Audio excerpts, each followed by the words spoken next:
right. I don't want this dog over here. Um, all right, Shabbat Shalom, everyone, and welcome to Just a Word. As we are here, let me get these things started. Recording here. Rumble's not up yet. No, I'm only doing YouTube today because I'm having difficulty connecting. I'll have to sort that out.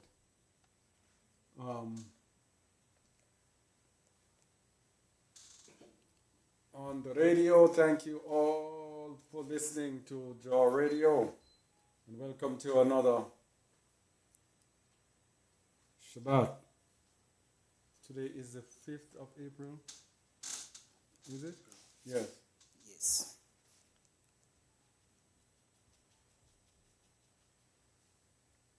Right. So, yeah, shalom everyone and welcome to.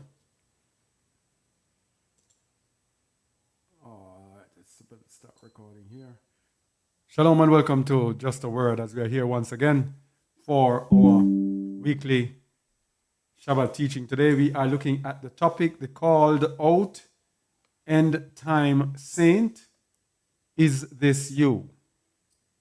Is this you? And as the description says, let me get to the description. As the description says, let me get to it. I can't even access it. It's a look at what the called out end time saint should look like and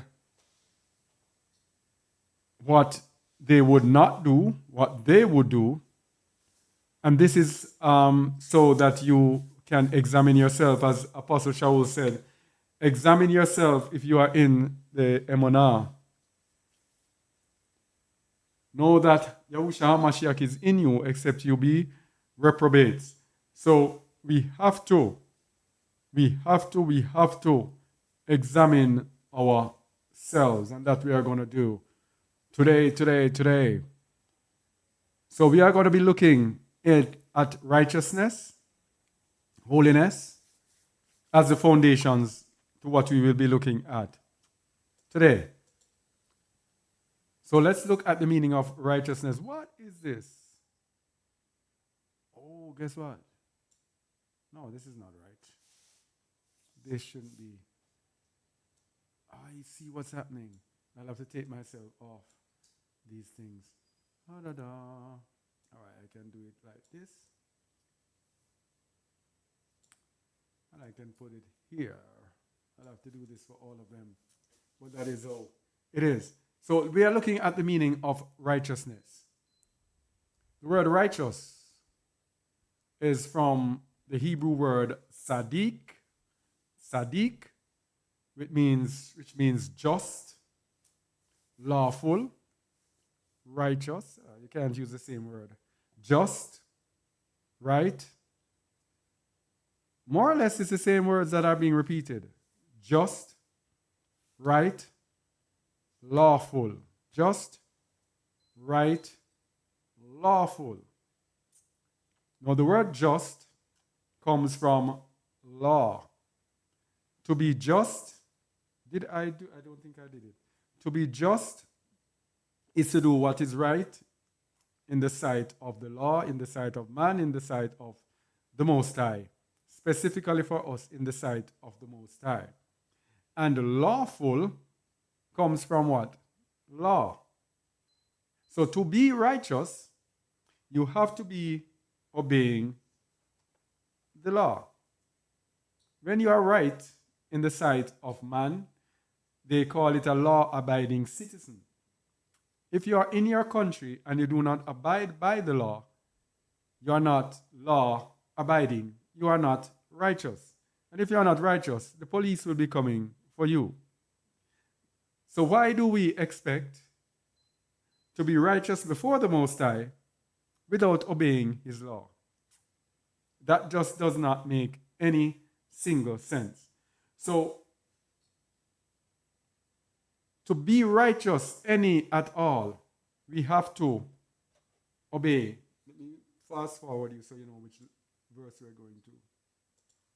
Oh, well, I can't do it at this time. Yeah. So, for example, in Christianity, they will tell you about righteousness, and we have to do righteousness. But you cannot do righteousness without the law, because the law shows you what is right and just in the eyes of the Most High. That is why we have to follow the righteousness that the Most High gave us. Not our righteousness, but the Most High's righteousness.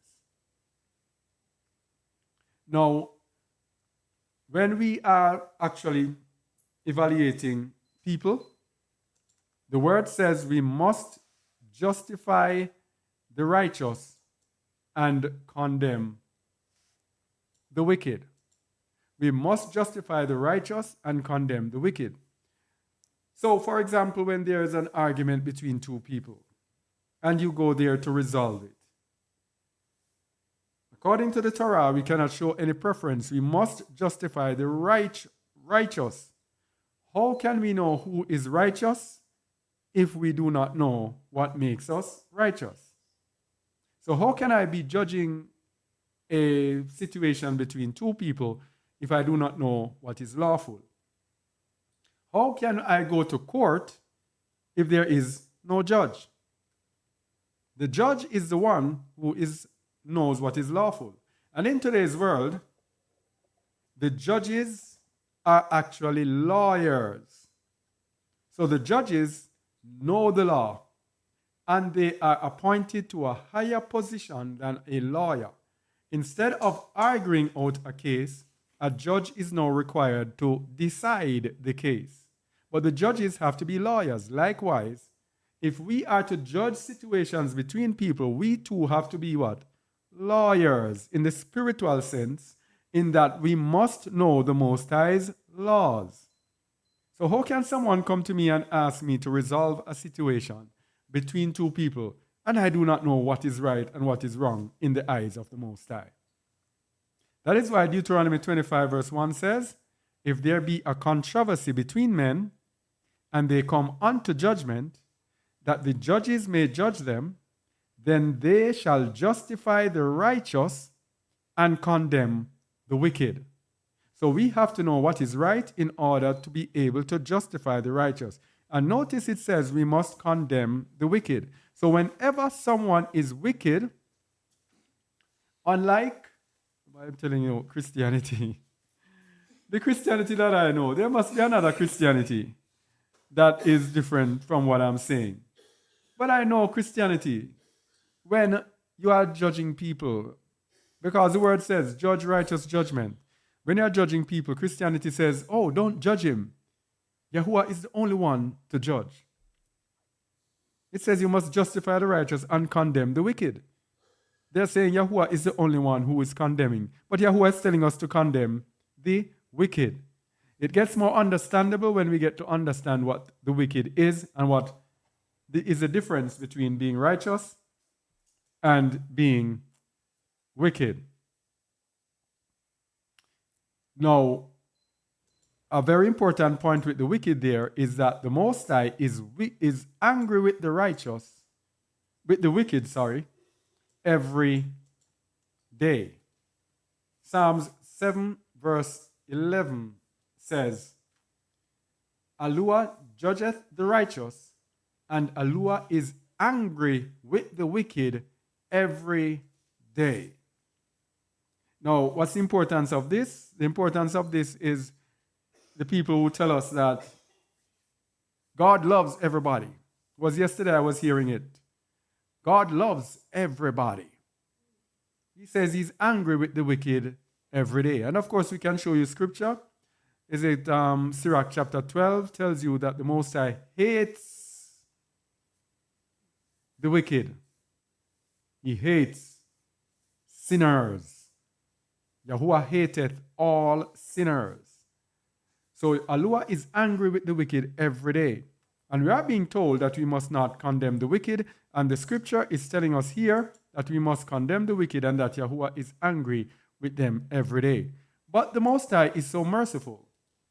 So merciful, because his word says, if he turn not away, if he turn not, that means even though he's angry with the wicked every day, he still gives them an opportunity to turn from their wickedness. If he turn not, he will whet his sword. He hath bent his bow and made it ready. In other words, the Most High is there waiting to destroy the wicked. But if the wicked turns before that time of destruction comes, then that wicked will see the mercy of the Most High. Let me get this thing here. I don't even want to see much of the chat because it will distract me. Now, what we're doing, we are looking at how we know righteousness, how we know that we are right, how we know we are righteous. We are not going to go too deep into it because we could do the whole teaching on it. So we're just going to do a little part of it. So, how is a person made just? How is a person made righteous? We know that we are righteous through emunah. I didn't even turn this on. Habakkuk 2 verse 4. 2 verse 4. Yeah. Habakkuk 2 verse 4. Okay. Must I read? Not yet. I'll tell you. I'll have to find it. Habakkuk 2. So we go to Habakkuk 2 verse 4. Hold on. Let me get this thing sorted out. I didn't even look at this. I don't know how I'm going to deal with this. Let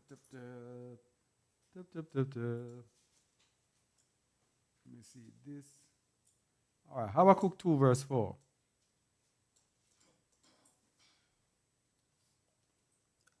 Go ahead. Behold, his soul which is lifted up is not upright in him,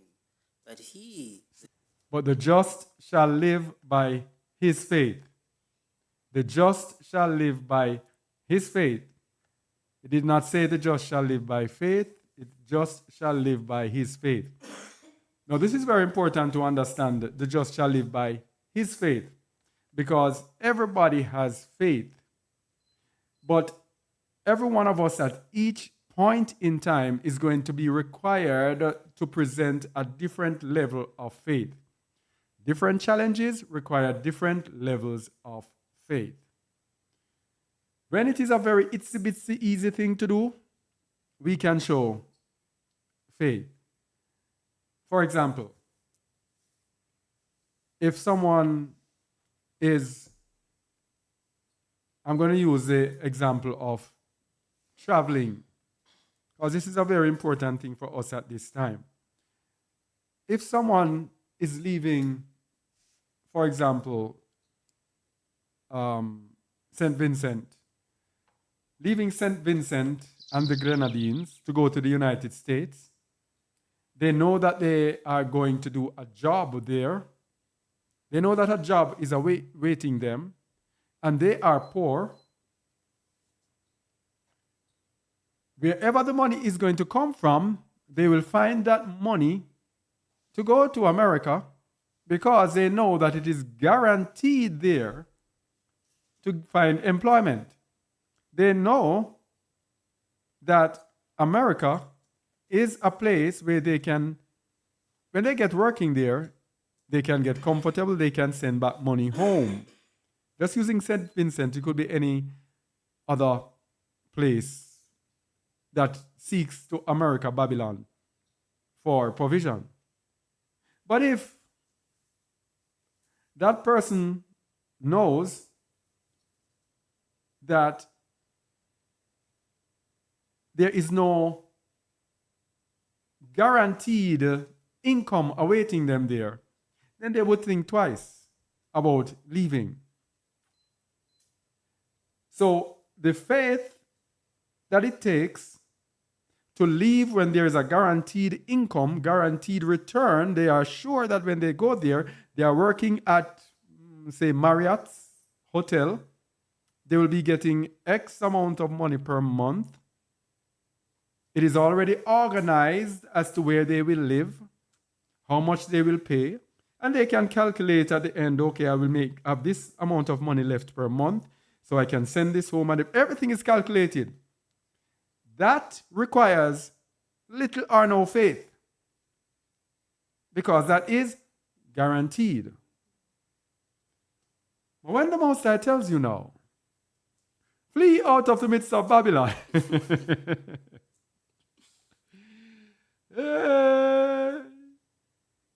his faith, your faith, is what's going to sustain you, because there's no guaranteed income, there's no guaranteed, there's no reassurance that, hey, I'm going to provide this income for you, this is going to happen to you, that is going to happen. So you know beforehand, okay, when I go. It is so improbable, yes, and unpredictable. It is going to require your faith. The just shall live by what? His faith is going to require your faith. Because my emana, some people don't like us to use the word faith because it's polluted, but like to use it because, as Shaul says, I'm all things to all people. Some people, when you say emana, they might get confused. All right? Emana means faith. So some people, their emana, their faith, they will be looking at other people to encourage them to but my emana is what brought me here. My emana is what is making me present this to you here today. Not your emana. So my emana cannot get you to make that decision to flee out of the midst of Babylon. The just shall live by his faith.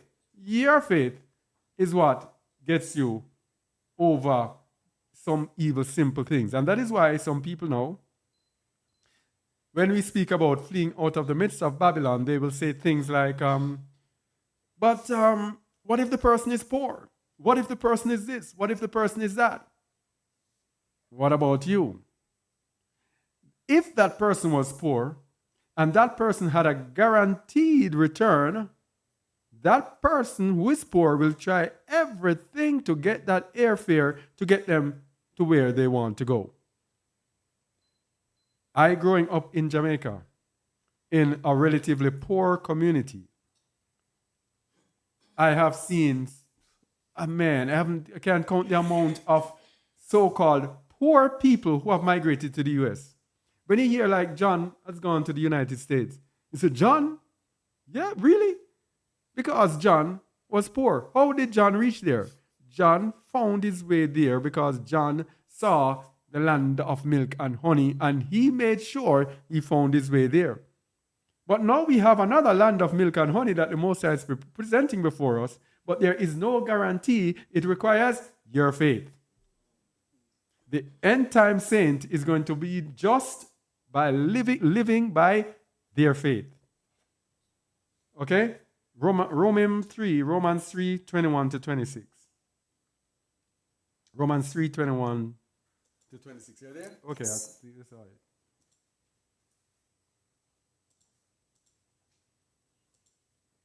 Go ahead.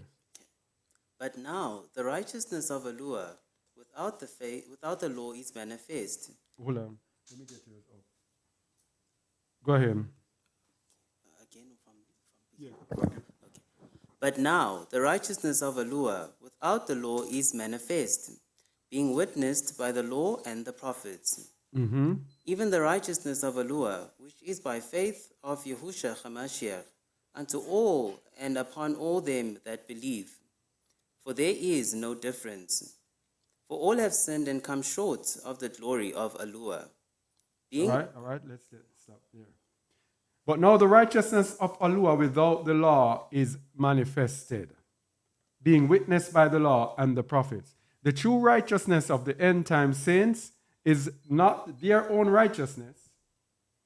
It is the righteousness that is of the Most High. Make sure this is on. Yeah. The righteousness of the Most High. And the righteousness of the Most High is by faith of Yahushua HaMashiach. So the Most High doesn't justify us, does not consider us righteous unless we have faith in his Son. Notice it says the righteousness of Elua without the law. What this means is that the righteousness of Alua is not dependent on the law, but dependent on us believing in the Messiah. But this righteousness is witnessed by the law and the prophets, which means the law and the prophets are there waiting on us. Let me get this, make sure this thing is right here.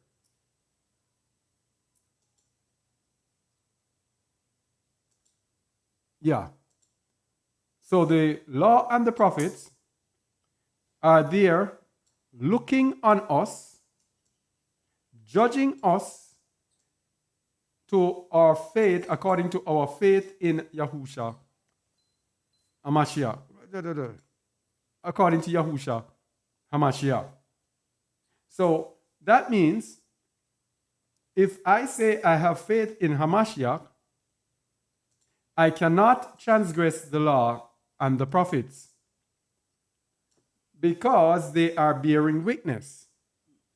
Now, this righteousness is not dependent on me. It is not solely dependent on me keeping the law, but dependent on me having faith of Yahusha, which will lead me to keep the law, because the law is witnessing my faith to see if I am actually in the faith. This is what James meant when he said faith without works is dead. So my faith in Yahusha must have the works of obeying the law, because the law is our witness, which is why in Acts 24:14 to 16, when Shaul was speaking about what he believed in and what we also should believe in, he said this, Acts 24:14.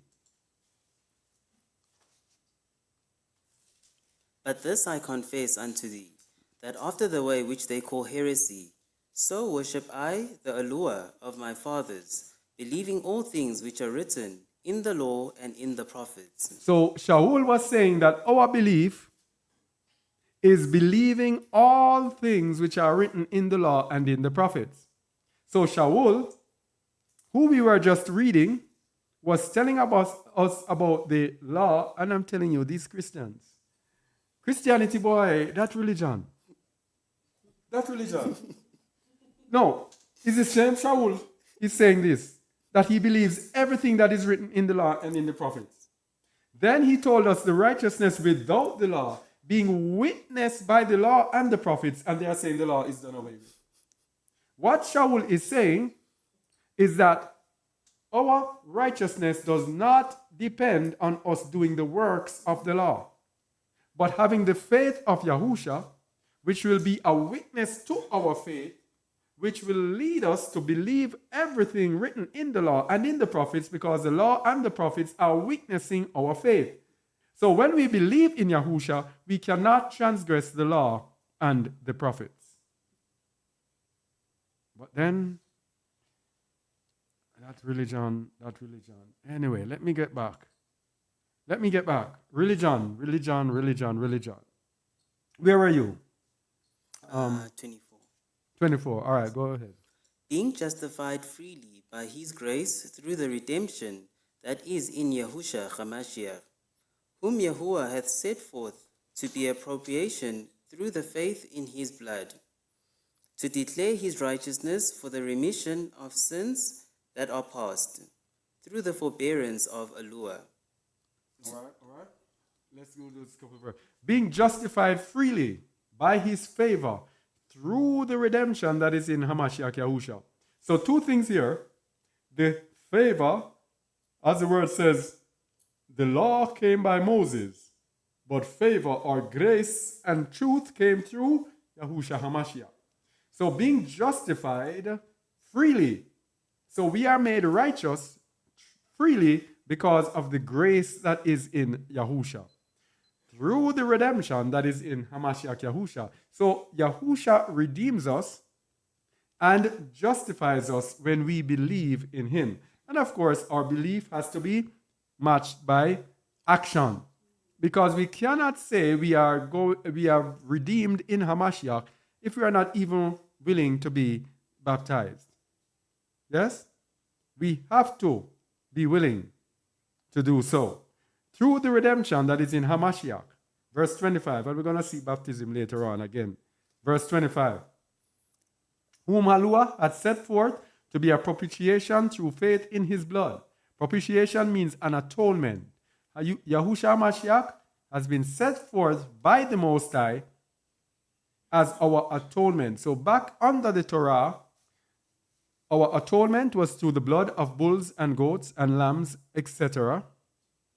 But now, in Yahuwah, in Hamashiach, it is through faith in his blood. It's belief in his offering and in his resurrection that justifies us before the Most High. We do not have to take an animal and slay that animal. The Most High looks at it spiritually. You believe that my son died and that I raised him from the dead, then I justify you as being righteous. And not only believing, of course, it has to have works to it. You have to believe and you have to take the necessary action that comes with that belief.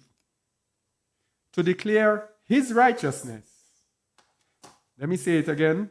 Whom Yahuwah has set forth to be a propitiation through faith in his blood, to declare his righteousness. Whose righteousness? Yahuwah's righteousness. For the remission of sins that are past. For the remission of sins that are past. You see those three words there that are past?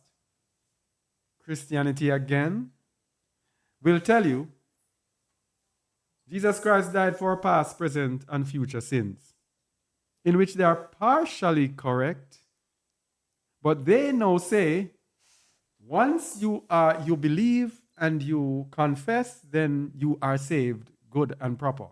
That's not it. He died for the remission of sins that are past. When we come to him, all the sins that we did in the past are remitted, are removed, are forgiven. But we are now culpable for the sins that we commit from now onwards, in which he still gave us an atonement, as it says in 1 John 2:1. We have to understand these little things when we speak to people who do not understand. 1 John 2:1. My little children, these things write I unto you, that ye sin not. Mm-hmm. And if any man sin, we have an advocate with the Father, Yahushua HaMashiach the righteous. Continue. And he is the propitiation for our sins, and not for ours only, but also for the sins of the whole world. So we have an advocate with the Father. If we sin, so we are not to sin because the past sins are remitted, but if we sin from now onwards, we have an advocate with the Father. Now, this does not mean every sin. This does not mean every sin. It's not every sin that Yahushua Mashiach is going to forgive us for. Just as in the Torah, there are sins unto death, where if you commit these sins, they stone you to death. There is no forgiveness. Yes? Likewise, in our covenant, there are sins that are unto death, that you will not get forgiveness from Yahushua for. And one of them, as we have said many times before, is sinning willfully. You know it is a sin, and you go out and do it, yes, taking advantage of the grace of the Most High. I say, oh, God, Yahuwah will understand. Hebrews 10, verse 26. And we're going to start at 25, because the Most High tells us from verse 25 that this is why we must be gathered together. This is why you cannot have the Lone Ranger people on their own saying they're serving the Most High on their own. Verse 24. And let us consider one another to provoke unto love and to good works. And Not- let us do what? Consider one another to provoke unto love and to good works. We have to have one another. The Most High deals with fellowship, one another. And verse 25 says, Not forsaking the assembling of ourselves together, as the manner of some is, but exhorting one another, and so much the more, as ye see the day approaching. not forsaking the assembling of ourselves together, as this manner of some is. You know how many Lone Ranger believers there are on the internet? How many internet believers forsaking the assembling of themselves together? What they are missing out is the fellowship and the camaraderie that can correct them to provoke them unto good works, unto love and good works. Because you cannot know true love unless you are together. You can be about, oh, I love people. Oh, try to love when they bring you together with disgusting, despicable, overbearing, selfish people that you have to try to turn around and to turn them away from their evil ways into good ways. Try to tell me that you love them. Then you will see how difficult it is to love. You have to be gathered together to know true love. The true love of the Father is loving us though we were so wicked and evil. How many of us have sometimes stopped and thought and said, look how wicked I was. Look how evil I was. And the Most High has made provision for me. He has forgiven me. He's given me His word. He's given me understanding because of our wickedness. We have to have the same heart. And we cannot have that being on our own. Cannot. We have to be tried together. And who is speaking here? Me. A man who is comfortable in his own space. Who was comfortable in his own space, being by himself. I loved my solitude. Yes? But knowing the Most High's word, I know that that is not the Most High's calling. I have to be gathered together with others. Continue in verse 26. So, this word for means because. It is connected to these words here. So we must be gathered together. And why must we be gathered together? Verse 26. For if we sin willfully, after that we have received the knowledge of the truth, there remaineth no more sacrifice for sins. No more sacrifice. So Yahusha does us no good. The redemption that is in Yahusha stops at remission of our past sins and remission of the sins that we do that is not on purpose. But when we sin on purpose, sin willfully, then Yahusha's offering is no good to us. Many people do not know Yahuwah. Many people do not know Yahuwah. They take him for God, who just does anything we want to do. God is the all-purpose mighty one. Whatever you want him to be, he is. Whatever you want him to be like, you can make him to be like. Because Yahuwah, who Yahuwah loves, he chastens. This is something very interesting here. Who he loves, he chastens. If he does not love you, you can do anything in the world. And you are going to see returns on it. You're going to see him working in your life. You are disobedient, and you're going to see him working. That is God. Because the Most High just leaves you to what you want to be. That is why he said in 2 Thessalonians, he will send you strong delusion that you believe a lie. It is a strong delusion. So you are given the strong delusion that you can do all of this and get away with it. God will understand, and he just leaves you alone. But Yahuwah, who he loves, he chastens. So those who he loves, he will flog. Yes? He will discipline them. So when they think about doing certain things that many people do under the name of God, of course, people will know Yahuwah or know something of Yahuwah while they think they are worshiping God, of course, because he knows the thoughts and the intents of our hearts, and he works with us incrementally. So little by little, he will reveal himself to us. So many of us who are believing God, we go and we do anything that we want to do. Anything. And he leaves us. But if you sin willfully, there remains no sacrifice for sins, and we won't go any further because we don't want to detract from where we were. So, where were we again? Verse 26, we did 26. No, we need to do 26. All right, let's go to verse 26. Yes. Read from 25 into 26. Okay, 25 to 26. Whom Yahuwah hath set forth to be appropriation through faith in his blood, to declare his righteousness to the remission for the remission of sins that are past, through the forbearance of Allure. To declare, I say, at this time his righteousness, that he might be just, and the justifier of him which believeth in Yahusha. So, to declare his righteousness, which is the righteousness that is in Yahusha, that he, Yahuwah, might be just, and the justifier of him which believeth in Yahusha HaMashiach.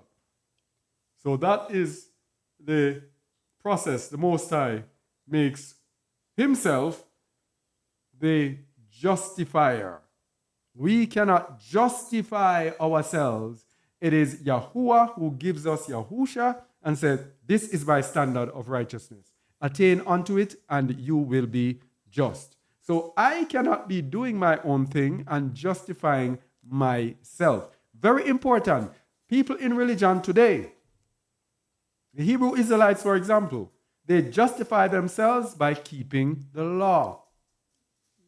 They are justifying themselves. I heard somebody ask them, so don't you sin? No, I don't. Several times I've heard them say it, that they don't sin, and you are watching them and you are seeing sin in them. While they are speaking and dealing with people, you are seeing them sin. And they are saying that they don't sin. So in other words now, they are their own justifiers. It is Yahuwah who justifies us through Yahusha HaMashiach. Because Yahusha is a stumbling stone for them and they forget and push Yahusha aside and put the law in front, then now Allure is not their justifier. They are justifying themselves as being righteous. So for me, I don't want to justify myself. It is Yahuwah who justifies me because of my emunah in Yahusha HaMashiach. So we are made righteous through our emunah, through faith. But how do we remain just? Because we were speaking about baptism as an act of faith, but we know that many people have baptized and have gone back into sin. Could you turn on the lights, please? One here and one over there. Yes. Many of us have gone back into sin. How do we remain just? There's one behind me. Let's go to Romans 1, verse 16. All right, you can read it from here. Romans 1:16, okay. For I am not ashamed of the gospel of Hamashiach, for it is the power of Allure unto salvation, to everyone that believeth, to the Jews first, and also to the Greek. To the Jew first, and also to the Greek. Now, Shaul is actually, no, let's continue. Start over from 16 and continue so we see it. Okay, 16. Okay, for I am not ashamed of the gospel of Hamashiach, for it is the power of Allure unto salvation to everyone that believeth, to the Jews first, and also to the Greek. Verse 17. For therein is the righteousness of Allure revealed from faith to faith, as it is written, the just shall live by faith. The just shall live by faith. It's more rightly the just shall live by his faith. But what Shaul is saying here, that it is the good news of a Mashiach that is the power of Allure which leads us to salvation. It is the power of Allure unto salvation. It is the power of Allure that leads us to salvation. For therein, in the gospel, is the righteousness of Alua, not our righteousness, not my righteousness, which is of the law. Yahuwah's righteousness is revealed in the good news of Hamashiach from faith to faith, from emunah to emunah. So we remain righteous by moving from emunah to emunah. So remember we said at the beginning that a different faith is required for different things.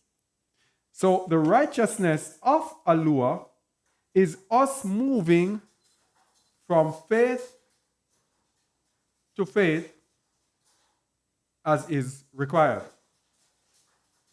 From faith to faith as is required. So it means that when we are here and it requires, let me put myself on. When we are here and it requires a certain level of faith, when we move from there, we go to another level of faith and we keep moving from faith to faith. So as we move from faith to faith, believing in Yahushua HaMashiach, then the righteousness of Alua is revealed in us because the just shall live by faith.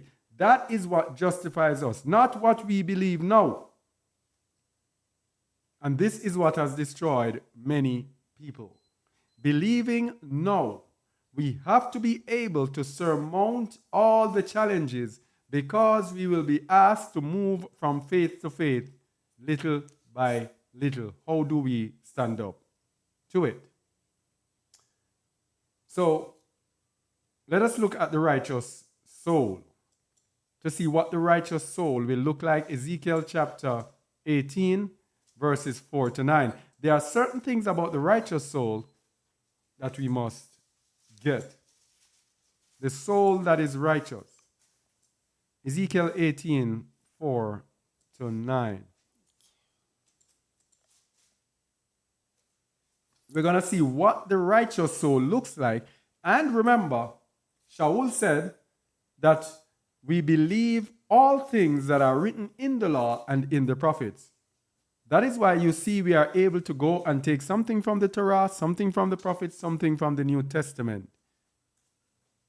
We believe everything written in the law and in the prophets, and we believe the words of Hamashiach and the apostles that he sent. Ezekiel 18, verse 4. Behold, all souls are mine. As the soul of the Father, so also the soul of the Son is mine. The soul that sinneth, it shall die. Continue. But if a man be just, and do that which is lawful and right. Oh, stop there again. If a man be just, and what is required to be just? To do that which is lawful and right. Notice the word lawful. The word lawful comes from the law. So if a man do that which is lawful and right, that man has to be obeying the law.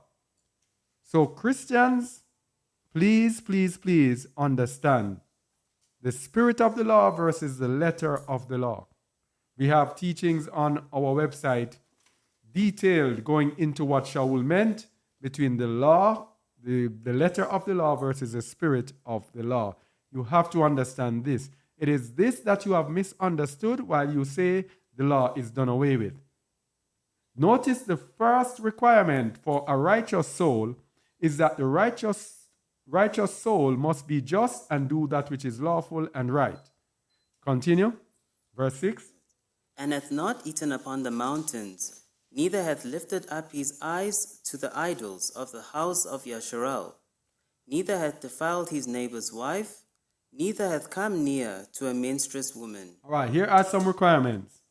Hath not eaten upon the mountains. This is eating food sacrificed unto idols. And spiritually for us today in our covenant, Christianity, it seems today, is yours. I never planned it. Let me surrender and declare. I never planned anything I'm saying here. At all, at all. Let me get this thing going here. About Christianity. But because it is actually coming up, that is why I have to declare it. So it is Christianity day today, it seems. Let me continue. Hath not eaten up on the mountains. This is eating foods offered unto idol. So this would include Christmas, Easter, and whichever other Christian day there is. Lent. Yes? Eating the fish during Lent. I think that's what they do. The fish represents Dagon, the fish god. Everything in Christianity is food, and all of their feasts are food offered unto idols. So we cannot be righteous. And I saw a video yesterday about a Hebrew Israelite who changed and went back to Christianity. And one of his things was that he has gotten information that Christmas is not really pagan as they think. All right? Which is a lie, because Christmas is a feast of Saturnalia in honor of the god Saturn. Okay?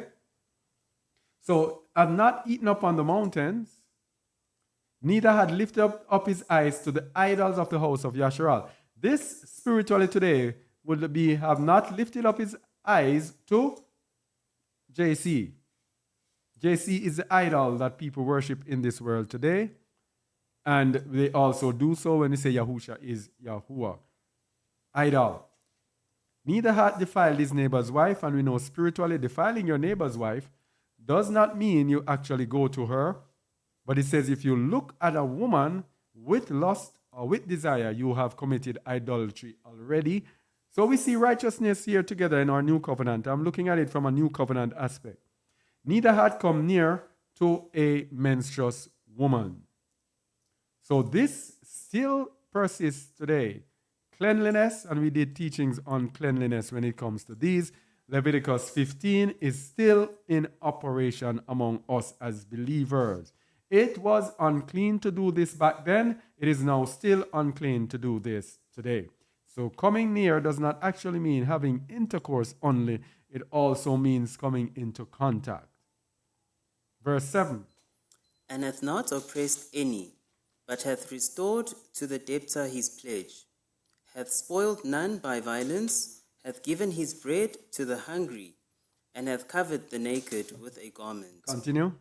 He that hath not given forth upon usury, neither hath taken any increase, that hath withdrawn in hand from iniquity, hath executed true judgments between man and man. Continue. Hath walked in my statutes, and hath kept my judgments, to deal truly. He is just, he shall surely live, saith Yahuwah Alua. You see how many things is required for righteousness.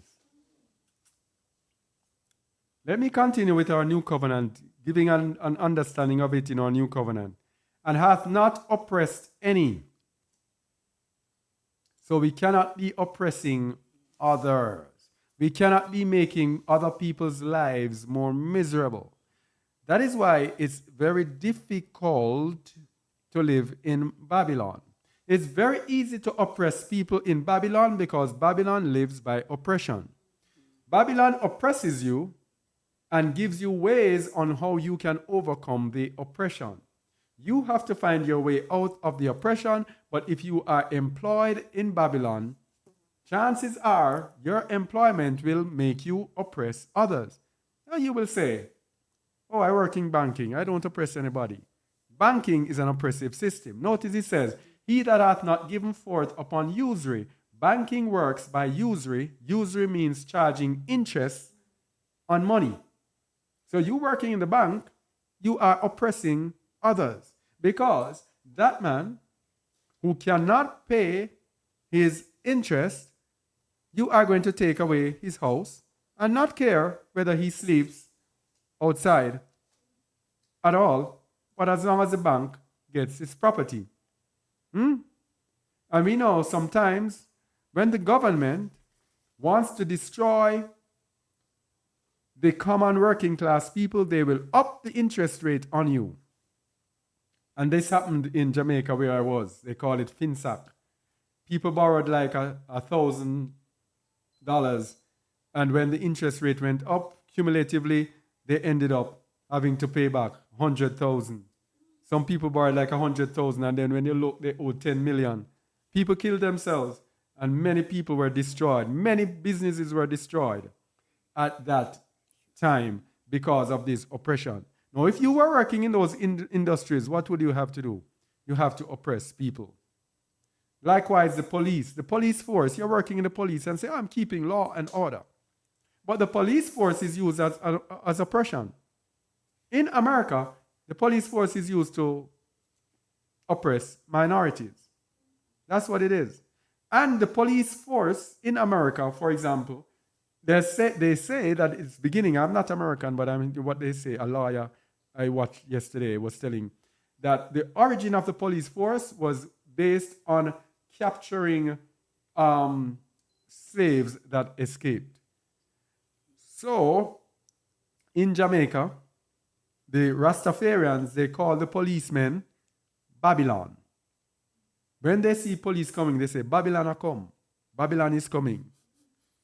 And if they say the police, they say, hey, that is Babylon. That is a Babylon. So they know that the policemen are there as oppressing them. I'm just using simple common things. If you're a teacher, you will be teaching lies. Because Babylon is built on teaching your children lies in school. If you are a nurse, you are actually giving the people pharmakia, poison into their system. If you're a doctor, you're poisoning the people. If you're an accountant for any business, that business is oppressive, you are participating in it. In other words, righteousness is almost impossible in Babylon. Hath not oppressed any. That means we must not oppress anyone. How can I be righteous if I participate in the oppression of people? But hath restored to the debtor his pledge. This is when people owe money and they give us things to hold. Unrighteous people are not even going to care about this money that person took. They do this today in the housing market. This is a scam. When you go to get a house, they ask for a down payment. Sometimes they ask for, you pay for this month, you pay for the first month in advance, you pay for that month, and you pay a final payment for the last month. The first two payments are held until you leave the property. When you leave the property, they come back and find excuses. Say, no, that needs to fix. That needs to be. When you end up getting back nothing. Some people know this, that they're not getting back anything, so they don't even, when they are leaving, they don't even bother to ask them to restore the pledge. Yes? Hath spoiled none by violence, hath given his bread to the hungry, and hath covered the naked with a garment. So we have to be generous to those who are oppressed for us to be in righteousness. And we spoke about usury already, which is interest, neither taking any increase. So we must not give on interest nor take any increase on anything that we do for people. That is hard, isn't it? That is why the Most High has instituted. The Most High has instituted husbandry. Husbandry. Grow your plant, grow your fruits, grow your animals, and sell them. That's what the Most High has introduced. Or you work according to the skill that you have. So when you work according to the skill that you have, then equal weights, equal measures. If you charge this man 1,000 rands to do this work, and you see a rich man come in that you think might have money, or a foreigner, this is how they do it. Because when you're a foreigner here, you have a different price. If you see a foreigner come in, the foreigner must be charged the same amount for you to be righteous. If you are charging a special foreigner price, then you are unrighteous. Yes? Hath withdrawn his hand from any iniquity, hath executed true judgment between man and man. So you cannot be biased because of who is doing it. You cannot be saying, oh, this is my uncle, so And notice verse 9 now. Hath walked in my statutes and hath kept my judgments to deal truly. What's the importance of that? His statutes and his judgments come from where? His law. So if you're not keeping his law, you cannot deal truly. You cannot. So again, without his Torah, without his law, which shows us what sin is, without obeying that, we cannot deal truly. Then he says, with all of that, he is just, he shall surely live, saith Yahuwah Alua. What a whole lot of things it requires to be righteous. That is why he gave us a Mashiach. Because having the faith of a Mashiach, we will be walking in truth. Look at all these things. If you have the faith of a Mashiach, true Messiah. Let's start from verse 6. You will not be eating food sacrificed unto idols, for one. Yes? Because you will be sensitive, your conscience will be sensitive to what you eat. You will not be following their false religions, their Christianity or whatever. Neither hath defiled his neighbor's wife. You will not defile your neighbor's wife, because you will remember when Yahusha said, if you look on someone with desire, you have committed adultery. Without a Mashiach, you will defile your neighbor's wife spiritually, and you do not know. Neither hath come near to a menstruous woman. If you follow Yahusha HaMashiach, you will not have the desire. Your conscience will tell you it is wrong. And as a matter of fact, when you follow Yahusha HaMashiach, it actually gives you such a desire for him that you are so zealous to do that which is right in the sight of Yahuwah. And hath not oppressed any, you will not oppress others. And if you go on and on, I won't want to go there because I have so many things to look at today. Okay? So, we spoke about the wicked. We shall justify the righteous and condemn the wicked. What's the difference between the unrighteous and the wicked?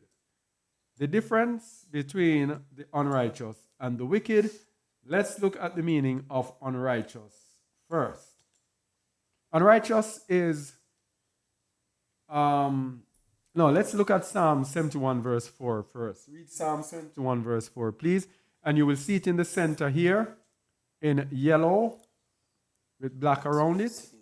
Psalm 71 verse 4. Okay. Deliver me, O my Alua, out of the hand of the wicked, out of the hand of the unrighteous and cruel man.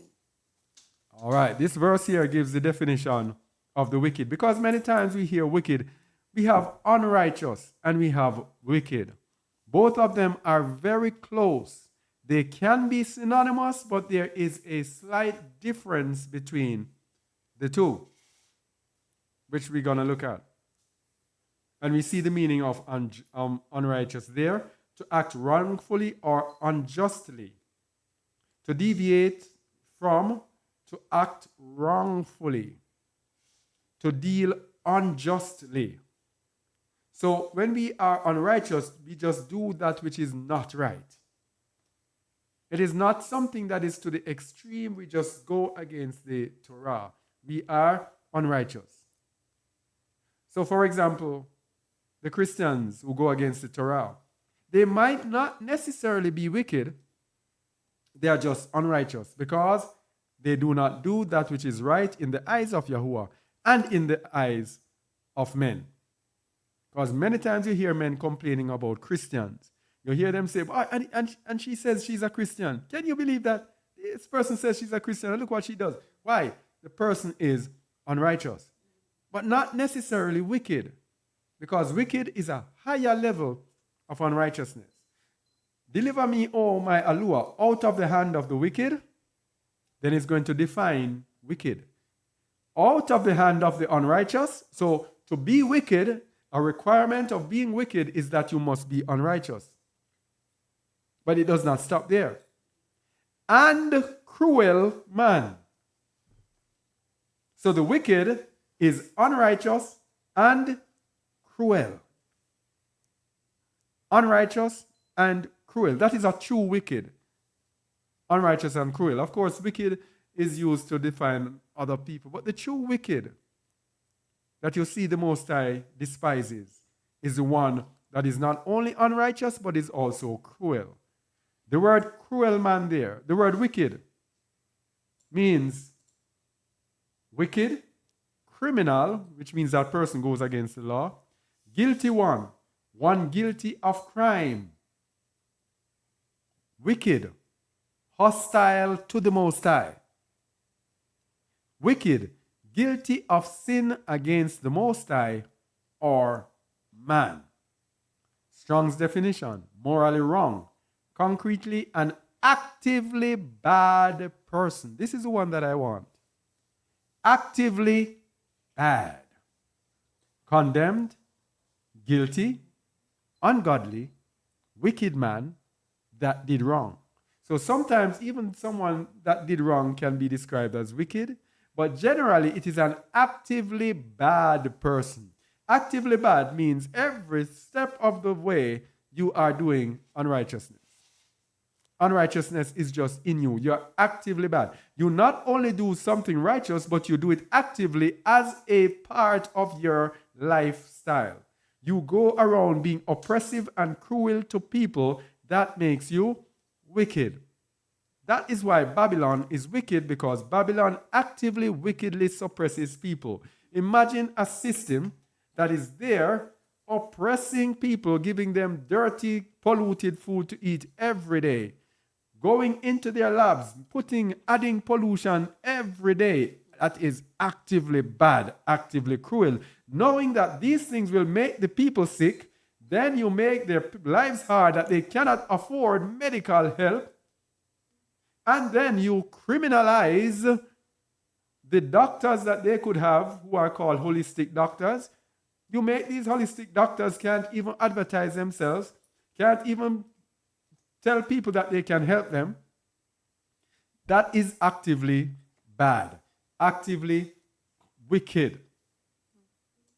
So the meaning of cruel man, yes, remember, the wicked is unrighteous and cruel.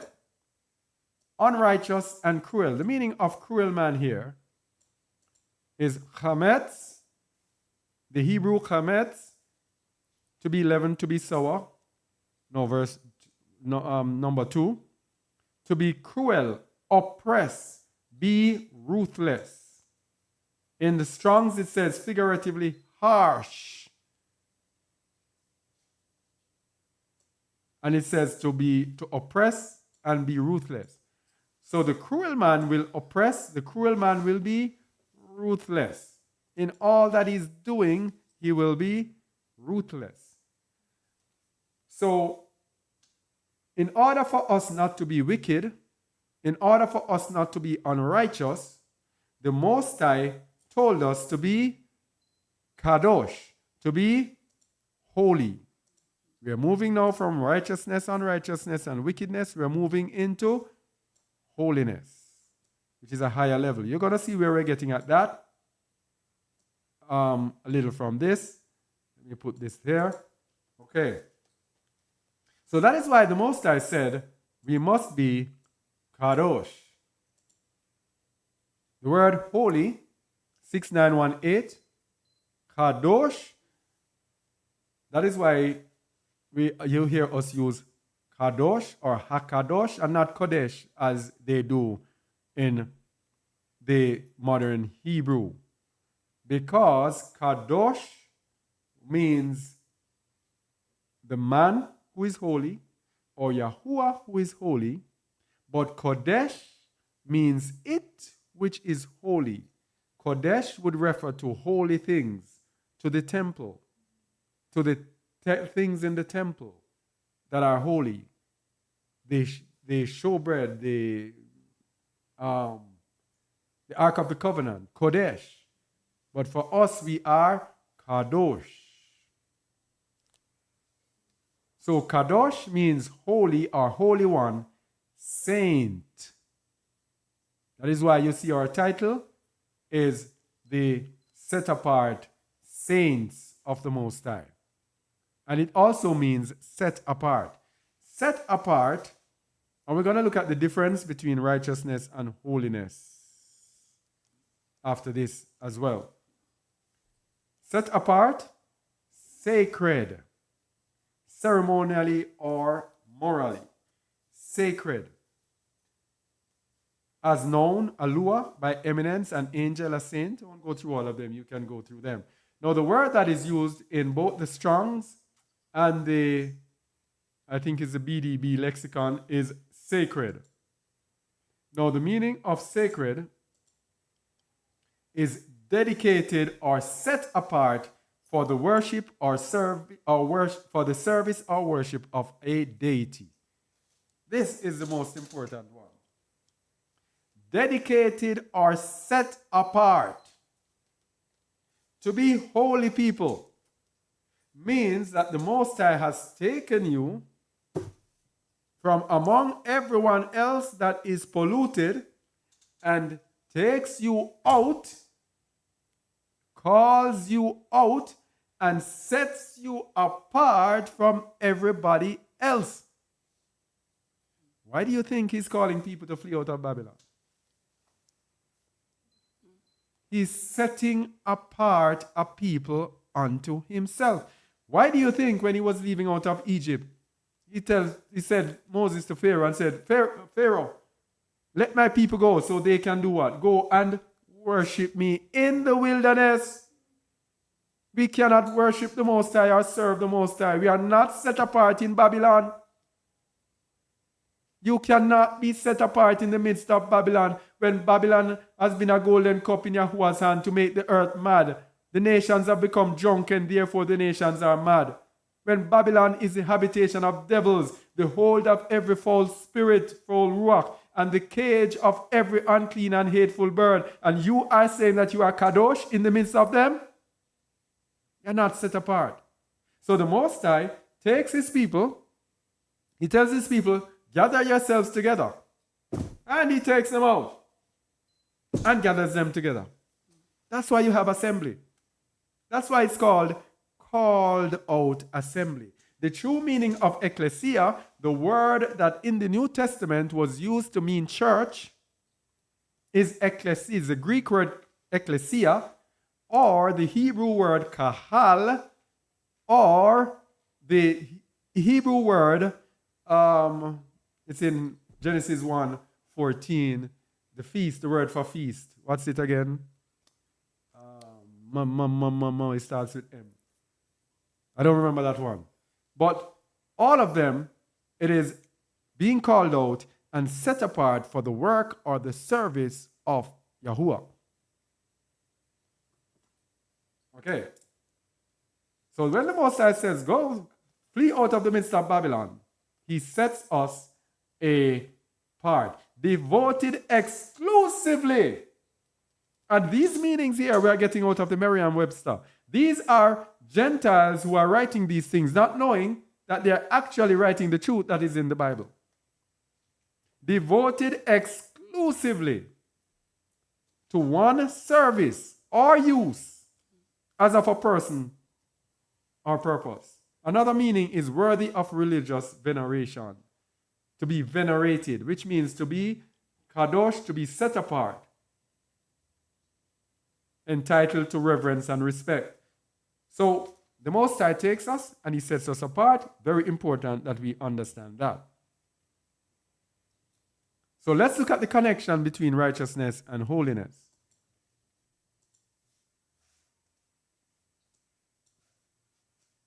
All right, this teaching today will give us very important understanding for his words. Righteousness and holiness. Revelation 22, verse 10. In the end, we will be judged for being righteous and being holy. Revelation 22, verse 10 to 12. Read it, please. And he said unto me, seal not the sayings of the prophecy of this book, for the time is at hand. He that is just, let him be just still. And he which is filthy, let him be filthy still. And he that is righteous, let him be righteous still. And he that is holy, let him be holy still. All right, we're going to look at why there is a separation between righteous and holy. Because sometimes people seem to think that righteousness and holiness is synonymous. it is important we get more insights when we look on the difference and why it is different. Verse 12.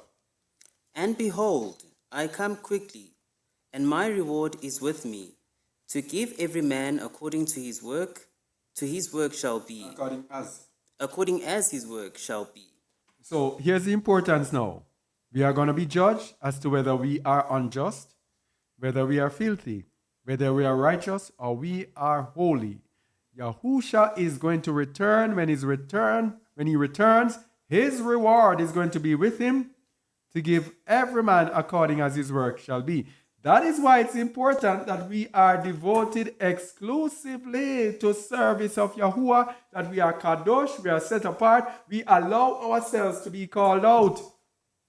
Many people today are being called out of Babylon and are not answering that call. They've called to flee out of Babylon. It is a similar call to when the children of Yashrael were leaving Egypt, when he was setting them apart for himself, because he said he will bring us into the wilderness of the people. Many people are waiting on the second Exodus, not knowing that the second Exodus is actually spiritual gathering of his people, the wilderness of his people. Yada Yahuwah. So, it's Moed. The word for feast I was looking for is Moed. That was the word. So it's Kahal, which means assembly or congregation, and Moed, which means set apart gathering. So the difference between righteousness and holiness. Let me see if I can explain it. Righteousness is what you do. Holiness is who you are. Righteousness is doing that which is right, and the righteousness of Yahuwah is doing that which is right in the sight of Yahuwah, which is having faith in his Son, which will lead you to do that which is right in his sight, and will allow you to obey his commandments in the Ruach, to walk in the spirit of his law. So that is righteousness. Now, I can be righteous, but not holy. Let us look at the meaning of holy. Holy is who you are. Being holy is being sanctified, set apart for the work of the Most High. It is who we are inside. In this new covenant, it is who we are inside. I can be righteous and not holy. Meaning, I can do that which is right, but not be sanctified, not be holy, because my heart is not right. I am not holy. I can do what is right because of religion, because I believe that if I do that, I will please the Most High by what I do.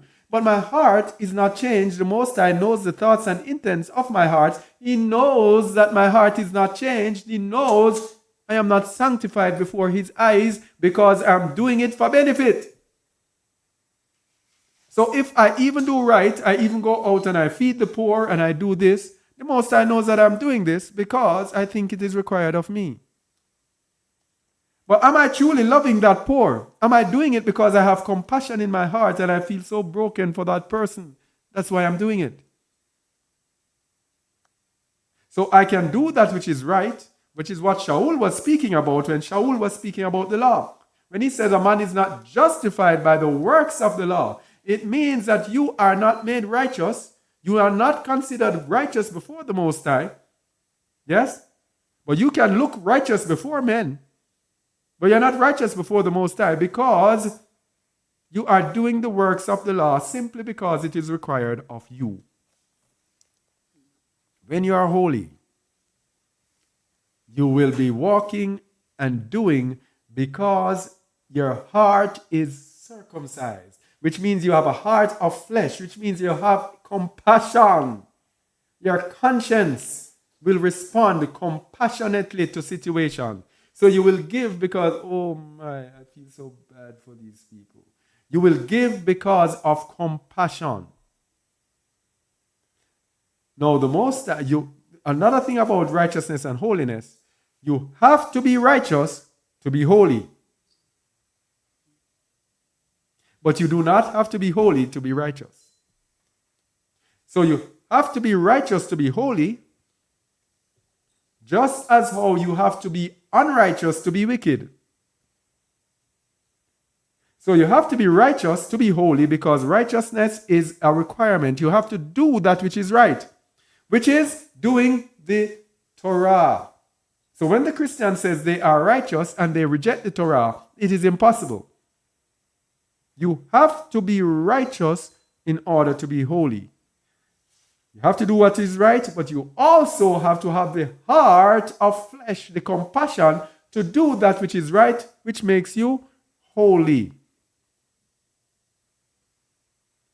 But, as I said before, you can do that which is right, and your heart is not right.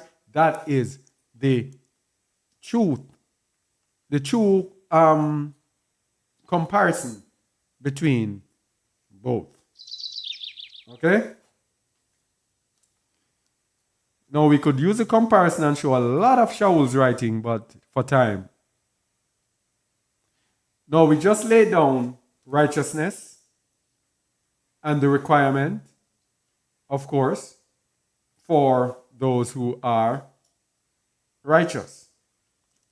We are speaking to us now of our time, because I told you before that I do not repent. The Most High called me at this time. My calling is to call his people out of the midst of Babylon. That's my calling. I am not here to tell people what they want to hear. I'm here to tell what the Most High has laid on my heart. And what he keeps putting before me non-stop every week, he comes more and more with more and more advice, with more and more evidence rather. I'm going to show you more evidence as to why you must flee out of Babylon. And some people ask, where should I go? Because the very next thing that I'm showing you, it is for people who are asking, where should I go? And who believe, hey, wherever I go, it is good. And for people who are seeking to go to places that are comfortable. Because there are people, when they are figuring out where they are to go, they take Google and they Google about what happens in the different countries. If there are some bad things about the countries, oh, I don't want to go there. Oh, I don't want to go to South Africa because they don't like foreigners there. And let me tell you something here. It is not a bed of roses here. And that is why I know that this is the place. We're going to show you the scriptures that show you. Yes?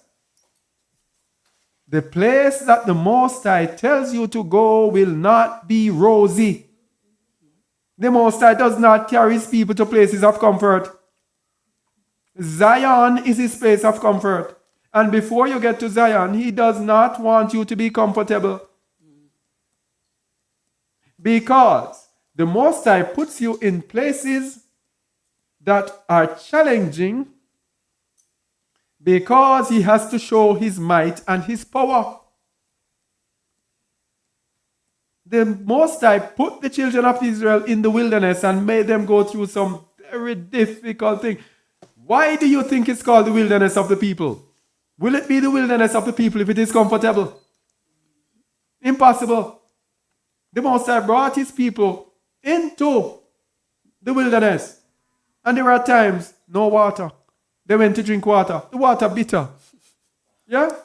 He showed his power by making Moses put a piece of wood in the water, and the water became sweet.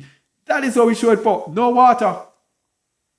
He said to Moses, hit the rock and water will come out. Hey, bam, water came out.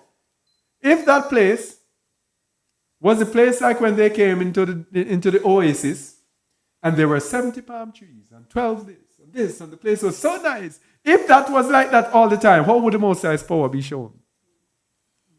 But the Most High puts us to places that are challenging, and then He gives us rest within it.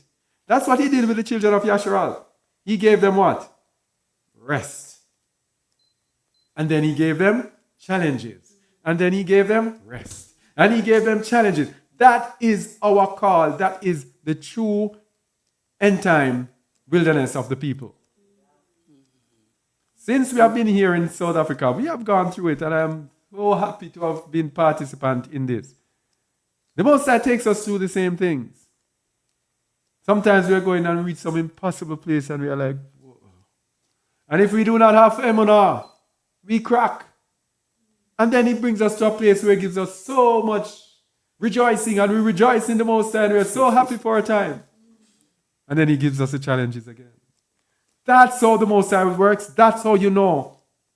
He's not going to bring you people. And I remember I was with people, and they're thinking, I was thinking about going to Paraguay. And I was thinking about going to Costa Rica, because those two places are nice. You can relocate there, and you can get some nice jobs, and you can this, and you can that. And I was like, oh boy. Huh? We're going to read. Let's go to the righteous will not return to Egypt. First, let me speak about Egypt. Read Deuteronomy 28:68. I'll tell you when to begin. Devarim 28, verse 68. Read it, please. 68. Yes. Okay. And Yahweh shall bring thee into Egypt again with ships, by the way wherefore I spake unto thee. Thou shalt see it no more again. And there ye shall be sold unto your enemies for bondmen and bondwomen, and no man shall buy you. You Israelites who are in the western side of the world, you were sent into Egypt. And if you go to Exodus 20 verse 2, it tells you that Egypt is the land, the house of bondage. So you were brought into the house of bondage with ships. Yes? So wherever you are, it's actually your Egypt. But it became Babylon when we were given our so-called freedom and allowed to participate in their Babylonian mercantile system. But it's still the land of Egypt for us. It's still the land of Egypt. So, if you are righteous, if you are set apart, you cannot be set apart in the midst of Egypt, because, let me go to Egypt. Let me go to Egypt. Let me go to Egypt here. Let me go to Egypt, and we go to the book of Shemot, chapter 7, verse 16. The children of Yashua will not remain in Egypt to serve the Most High. You cannot stay in Egypt and serve the Most High. Read verse 16. And thou shalt say unto him, Yahuwah Eluah. Okay. And thou shalt say unto him, Yes. Yahuwah Eluah of the Hebrews hath sent me unto thee, saying, Let my people go, that they may serve me in the wilderness. Serve me where? In the wilderness. Where? In the wilderness. And continue. And behold, hereto thou wouldest not hear. So, the Most High plagued Pharaoh, plagued Mitzrayim or Egypt, because they refused to let his people go that they may serve him in the wilderness. They could not serve him in Egypt. So we, being in Egypt, are going to be comparable now to what we're going to look at in the book of Jeremiah, I think, chapter 42. Listen very carefully, people. This is why the Most High told us to flee out of Babylon. Wisdom is the principal thing. Therefore, get wisdom. But with all thy getting, get understanding. The understanding of this has been left until the end times to his chosen people. We were not given the understanding of this before because now is the time. Now is the era for us to flee. The Most High hid his words from us until at the right time he revealed his truth to us. We cannot serve the Most High in Egypt. Let's go to the book of Yirmiyahu, chapter 42, verses 1 to 22. We are going to get the understanding of this. We'll start at verse 1. We'll do the entire chapter. Warning against going to Egypt.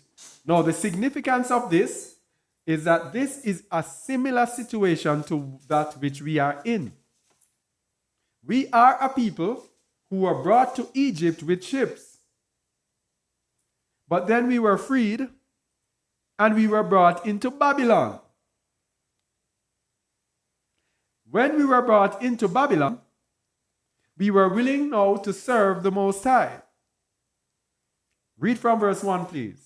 Look at this very carefully. Verse 1. Then all the captains of the forces, and Johanan the son of Kareah, and Zehaniah the son of Jehoshua, and all the people of the least, people from the least even unto the greatest, came near, and said unto Jeremiah the prophet, Let we beseech thee, our supplication be accepted before thee, and pray for us unto Yahuwah thy Elohim, even for all this remnant. For we are left but a few of many, and thine eyes do behold us. That Yahuwah thy Elohim may show us the way wherein we may walk, and the thing that we may do. Okay. So we are in the midst of Babylon, having been brought to Egypt, being freed, now gone and in Babylon, and we realize and we are waiting as to who we are, and we realize that we have come out of Babylon. Yes? We realize that we have come out. We are to come out of Babylon, and we are in Babylon. Not to come out, but we are in Babylon.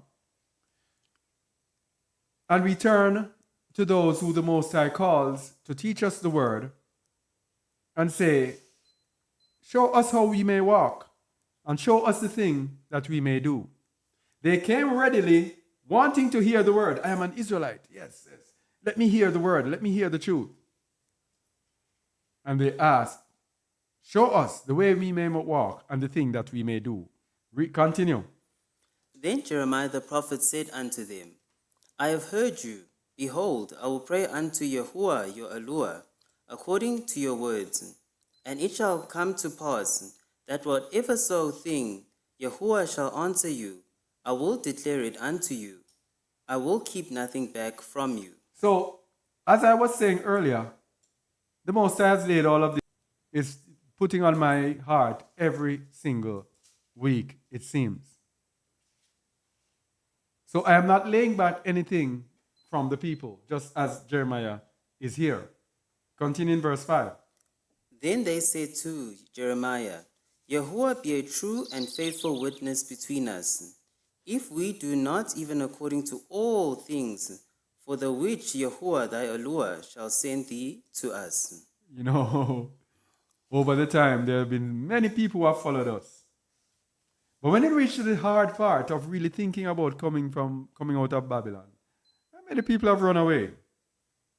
Yes, many people have come as well. And when they see how righteousness is what is required, when the Most High starts put us in the wilderness of the people, and we see the difficulties, the struggles we may have to go through and all of that, many people run away. Many people stay, and in trying to stay, will not heed to the words of the Most High. And then that became also a different story. When we come to serve the Most High, we must take heed unto all the things that he has sent unto us. Everything. When he speaks, we have to make adjustments. Yes? Verse 6.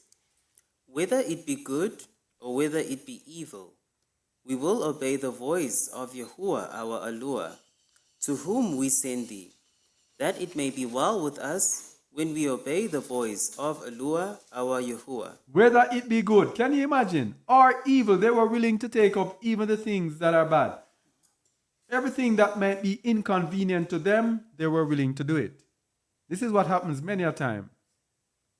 People who say they wanted to flee out of Babylon, they will listen to us for a while. When they start get the challenge in their heart, you just see them disappear. They just vanish. Because they cannot stand up to the word that they themselves pledged to do. And they will say, yes, man, we're leaving and we're leaving Babylon and we're this and Babylon is this. When it comes to the reckoning, they cannot stand up.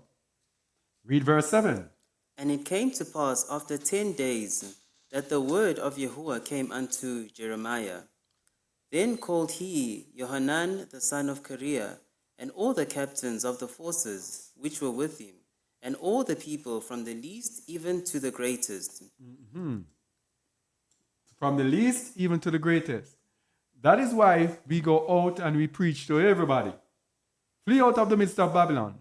Even to those who we do know, I would never even think about it. We have to be a witness to them. We have to speak the Most High's word to them. We cannot be looking and judging people and play like we are the Most High. We have to speak from the least even to the greatest. Continue. And said unto them, Thus saith Yahuwah, the Allure of Yasharal, unto whom ye sent me to present your supplication before him. If ye will abide in this land. Stop. Read it again. If ye will abide in this land. Will still abide in this land. In where? This land. It's a particular land. You cannot be saying you're fleeing to Babylon and you're going to Paraguay, Uruguay, Argentina. What's the other places there? Costa Rica. Mexico. Some other countries. Cuba. Oh, people run from Cuba. Yeah, you cannot go to the place of your choice. If you will still abide in this land. Let me stop here. People, let me tell you something. The word was hidden until the end. Many people cannot believe that the Most High is saying that for us to receive Yahusha, we have to be in the land. It was hidden, and we're going to show it today. It was hidden because it was not the time for it. Now is the time. Now is why it is being revealed. Yes? And I have no doubt, you hear me saying this every week, I have no doubt that this is what we are to do. No doubt whatsoever. We are to go back to the land. Judah. You know, we did a song. Anava did a song for us. Judah, go home. I said to her one day, Anava, I want you to do a song. And I didn't even get it properly recorded. I want you to do a song about our people, encouraging our people to return to the land. And she did a song. I'm sorry I didn't have it lined up to play it just now. Judah, go home. Can I find it? I'm going to try to see if I can find it and play a little piece of it. The Most High called us to return to this land. This land. I'm waiting on Judah to go home to line up because I have to get our people. The house of Judah has been scattered in the west.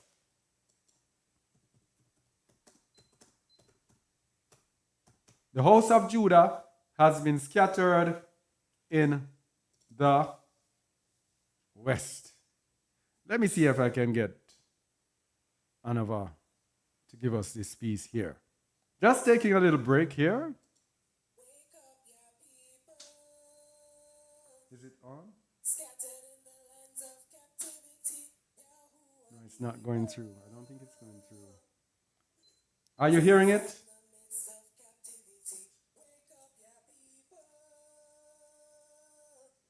I don't see it coming through on this one.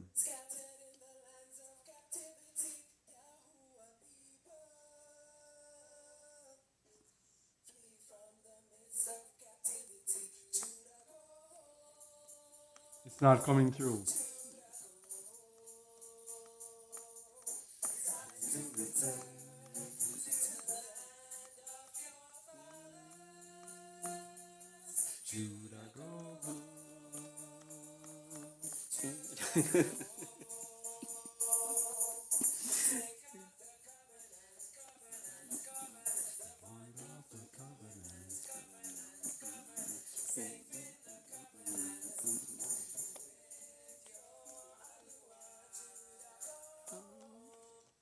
All right, that was it. I don't know if it was even coming through. I don't know if you even heard it.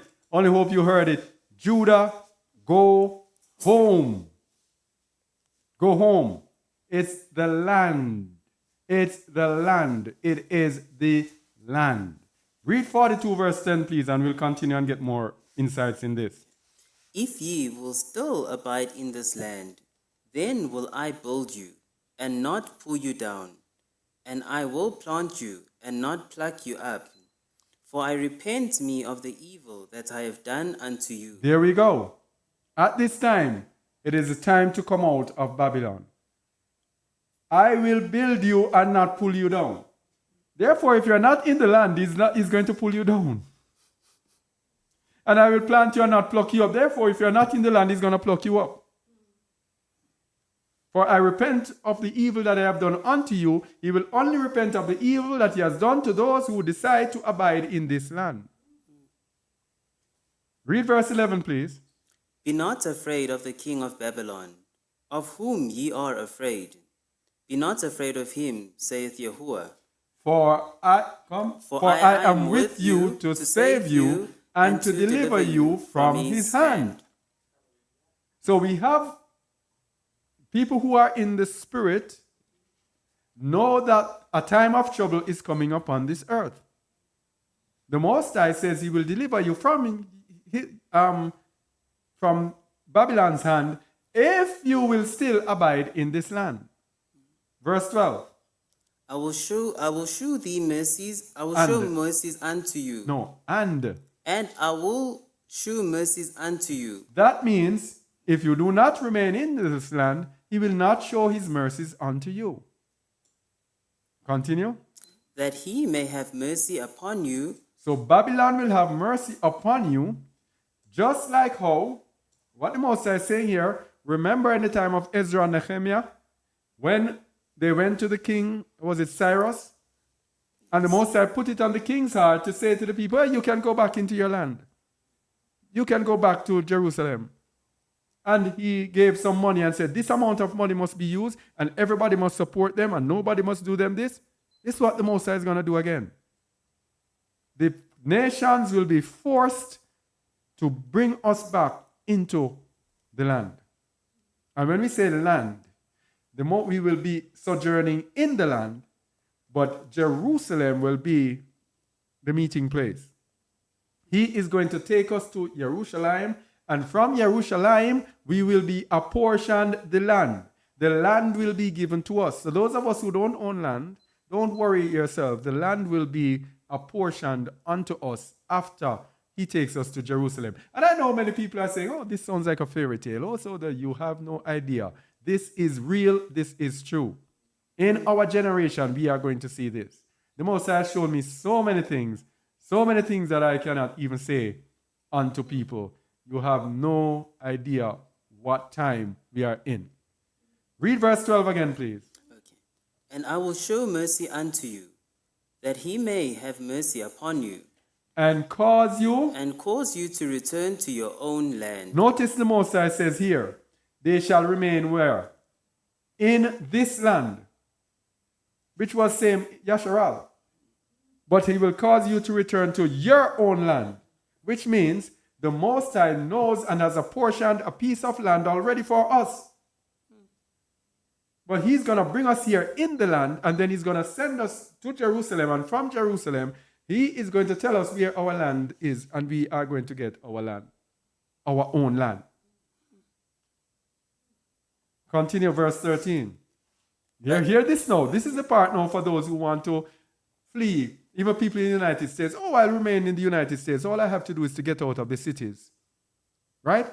In the midst of Babylon, saying that they are going to stay in Babylon. These people were not in Babylon. They were in the land. And the Most High says, if you remain in this land. Verse 13. But if ye say, we will not dwell in this land, neither obey the voice of Yahuwah your allure. If you say, you're not coming to South Africa. Let's see what the Most High says. Verse 14. Saying, no, but we will go into the land of Egypt. Hey, we will go where? Into the land of Egypt. Where what will happen? Where we shall see no war. Why? Continue. Nor hear the sound of the trumpet. No. Nor have hunger of bread. There will we dwell. You see Egypt? Nice. Comfortable. I'm going to stay in my comforts. I'm going to go somewhere where it's comfortable.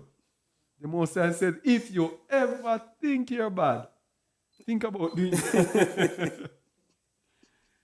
Let's see what the Most High says he will do if you remain in Egypt. Or if you go to Egypt, which would be another land of captivity. Verse 15. And now therefore hear the word of Yahuwah, ye remnant of Yehudah. You remnant of who? Yehudah. This is you people out in the west. You are from the house of Judah. You are either from the tribe of Judah, the tribe of Benjamin, the tribe of Levi, or one of the other tribes who was scattered with them, like the tribe of Dan, or one of the other tribes, Simeon, or one of the other tribes that were scattered with them.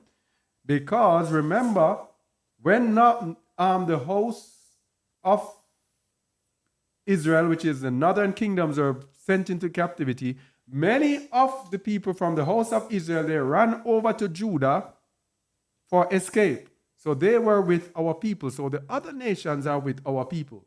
So I told you before that many people are from the tribe of Dan over there in the west, and they don't know.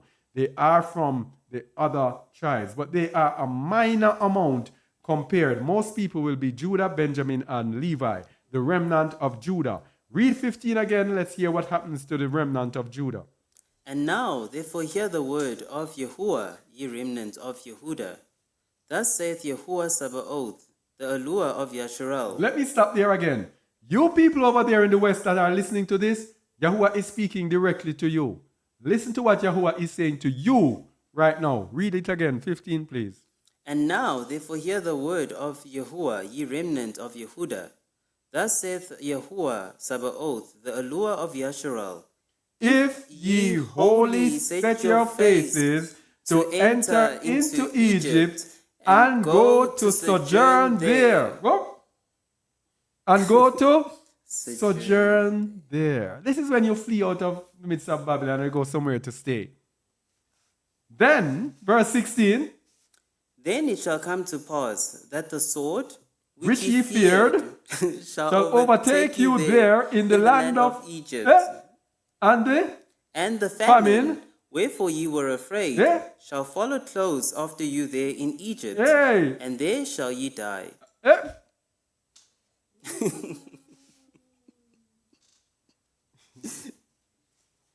And there ye shall die. Let that soak in. Read verse 17, please. So shall it be with all the men that set their face. With some of them? All the men. All, yeah. That set their faces to go into Egypt to sojourn there. They shall die by the sword, by the famine, and by the pestilence. And none of them shall remain or escape from the evil that I will bring upon them. This is great tribulation.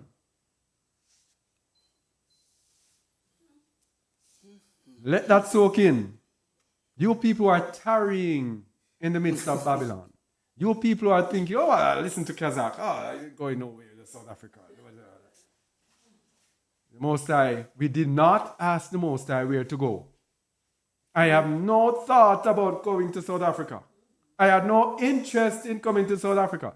I did not wake up and say, Father, listen, I was in Jamaica trying to get a piece of land to stay.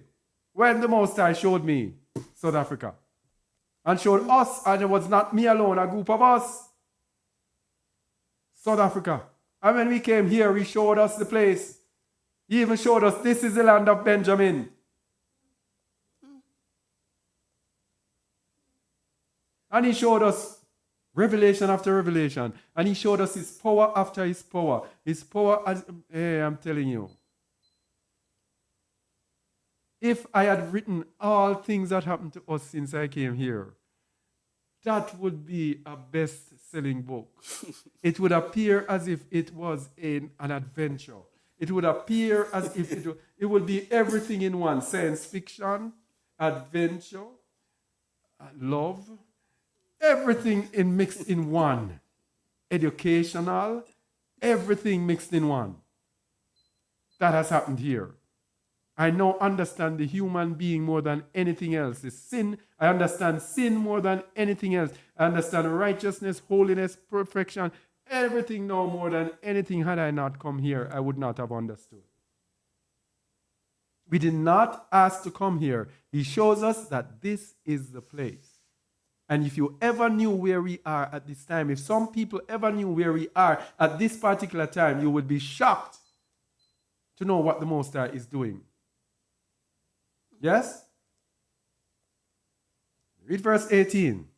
For thus says Yahuwah Sabaoth, the allure of Yasharal, as mine anger and mine fury hath been poured forth upon the inhabitants of Jerusalem, so shall my fury be poured out upon you when you shall enter into Egypt.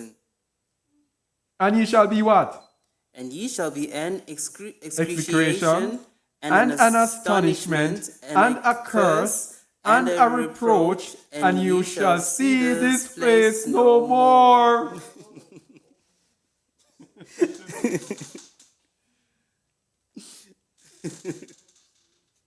You shall see this place no more.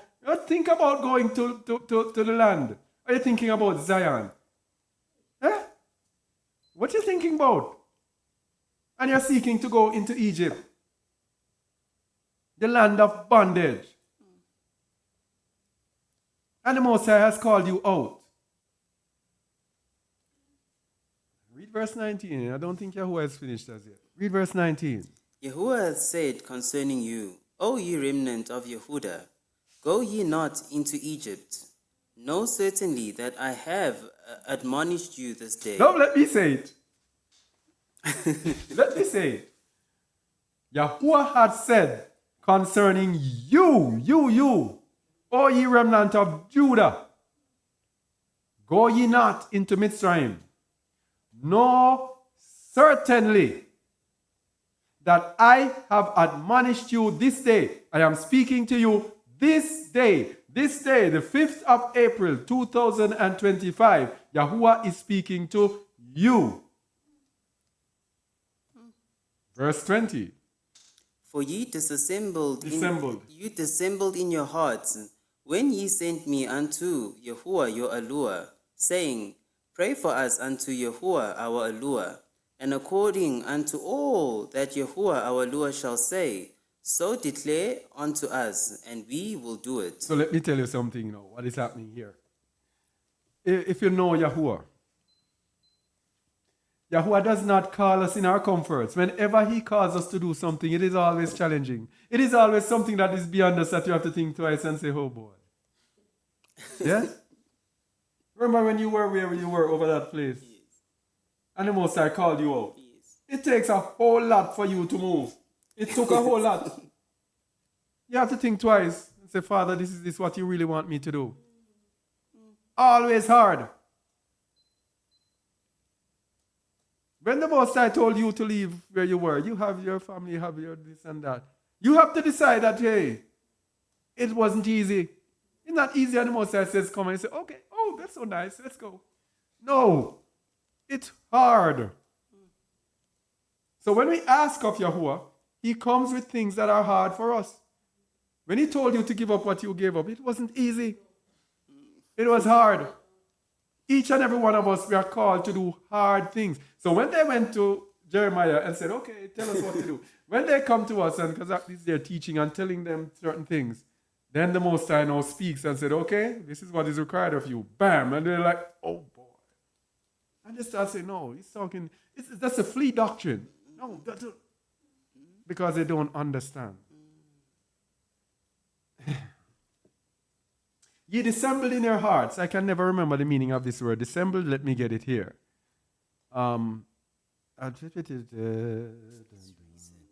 Dissembled means what? What does it mean? Where is it?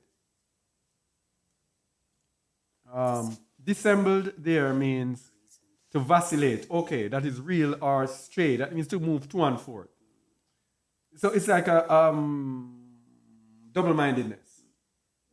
So you are there. Okay, we want to go. Then when the challenge is upon you, you start to think twice.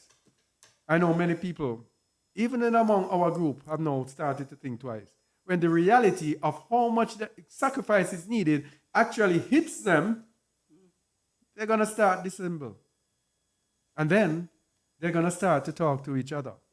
Because the Most High has shown me that whenever there are weak people, they go after weak people who are like them, who they sense are also weak. And they say, you know what? This thing about Saddam, I don't believe this. And the other person starts saying, yes, but we are to go and such and such. But the other person brings a charge and says, but so and so and so and so, we could stay here and this and that. And the person starts saying, well, you know, you're right. You're truly right. And that is how they break down each other. Yahweh is going to show you today that you are in gross error. You have dissembled, you have vacillated in your heart. Even when you say you want to hear the word, your heart is moving to and fro between two different things. I want to stay with my children. I want to stay with my father, with my mother, with my this. And then you know, I believe that we are to go, but such and such. And then somebody comes and you hear, but you know, somebody had said that this is a flea doctrine and we don't have to go. You know, somebody had said that Yahuwah is going to come and pick us up and Yahuwah is going to come and take us out and this and that. And then you start to think twice. Yeah? Sorry for you. Hear what Yahuwah said to you. And now, read 20 again. 20, okay. For ye dissemble in your hearts, when ye sent me unto Yahuwah your Allure, saying, pray for us unto Yahuwah our Allure, and according unto all that Yahuwah our Allure shall say, so declare unto us, and we will do it. Verse 21. And now I have this day declared it to you. But ye have not obeyed the voice of Yahuwah your Allure, nor anything, no any for the which he hath sent me unto you. Now what is the final judgment? The final verse, the final judgment. Let's hear the judgment, verse 22.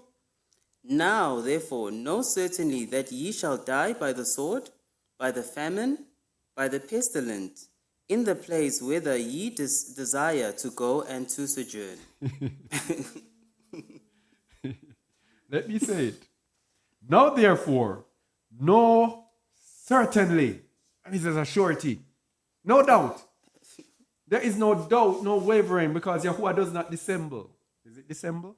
Yes. He does not vacillate. What Yahuwah says he will do, he will do. Know certainly that ye shall die by the sword and by the famine. This is great tribulation. And by the pestilence in the place whither you desire to go and to sojourn. You desire to stay in America, stay in America.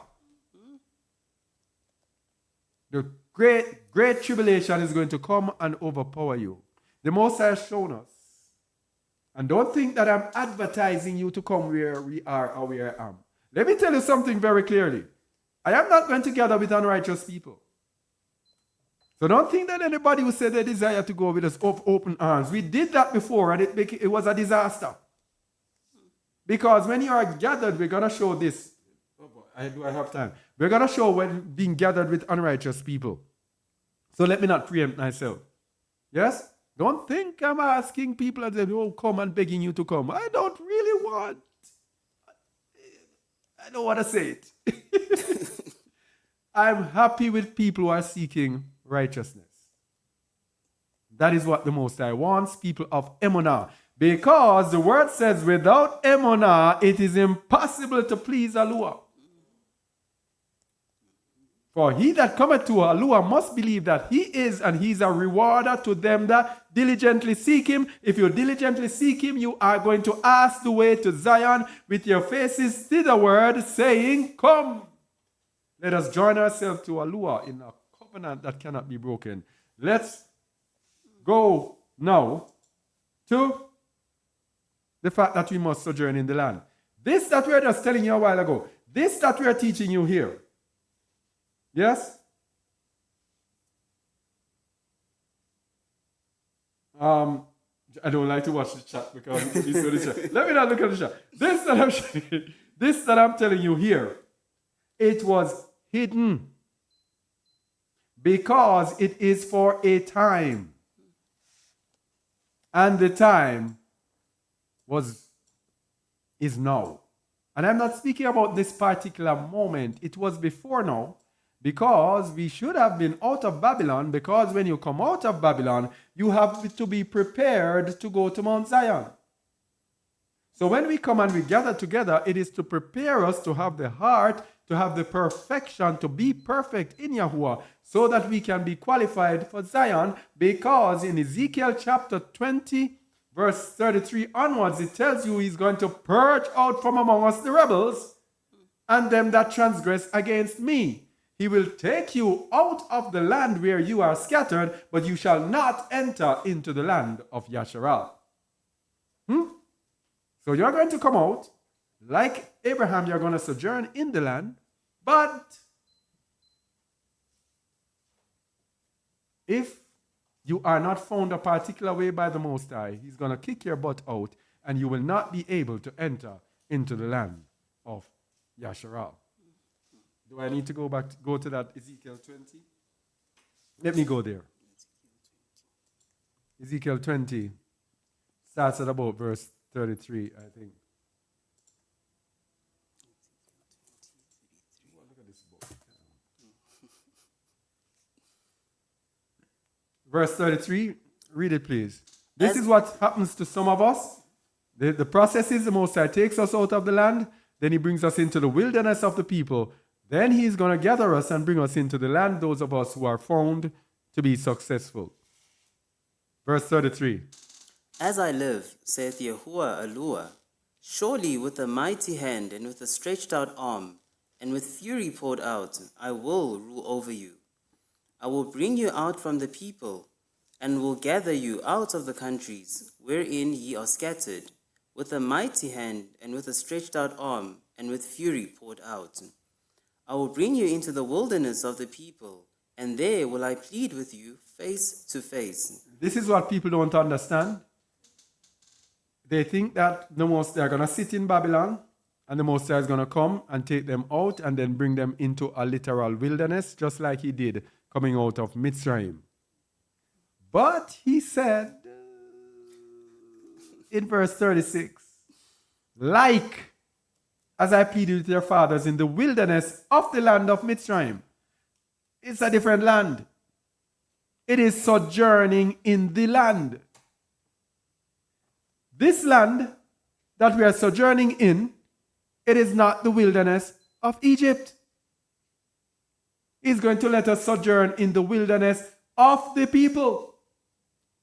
He's going to gather us together, and it is interacting while gathering us together, which is the wilderness of the people. I have been through this, and it was actually astounding as to the wilderness of the people. The Most High brought us through some different challenges, boy, I'm telling you. People would not understand. They would not understand. You would have to have lived it. Yes? I will bring you out from the people and will gather you out of the countries wherein you are scattered. That's what happened to us. Yes? And then he says, with a mighty hand, with a stretched out arm, and with fury poured out. And I will bring you into the wilderness of the people. And there will I plead with you face to face. This we went through. Then it says in verse 36, read 36. Like as I pleaded with your fathers in the wilderness of the land of Egypt, so will I plead with you, saith Yahuwah Alua. The Most High puts in the wilderness of the people, the Most High puts a leader in charge. And then the challenge is, how do we operate under this leader, and how do we interact, and how do we love, share, care, tolerate everything under this, in this wilderness of the people. Verse 37. And I will cause you to pass under the rod, and I will bring you into the bond of the covenant. And I will purge out from among you the rebels. Those who are rebellious. And who will they be rebellious against? They'll be rebellious against. Turn on the light. The lights outside. Yeah. Those who are rebellious against the order of the Most High. And them that transgress against me. Transgress against me. Those who are sinners and those who rebel, who continue to sin and who continue to rebel. And transgress against me is transgress against the leadership of the Most High again, because the Most High works through his leaders. I think it's the two top ones. I will bring them forth. Continue. I will bring them forth out of the country where they sojourn, and they shall not enter into the land of Yasharal, and ye shall know that I am Yahuwah. So to flee out of Babylon is not the wherewithal. That is why we began the teaching with the righteousness is from what? Faith to faith. So your faith is fleeing out of Babylon. Our experience with many people who have been passed through here, their faith was to bring them out of Babylon. But that's what they rested on. They rested on the fact that they fled, and their emunah rested on that. They did not move, not all of them, but most did not move from emunah to emunah.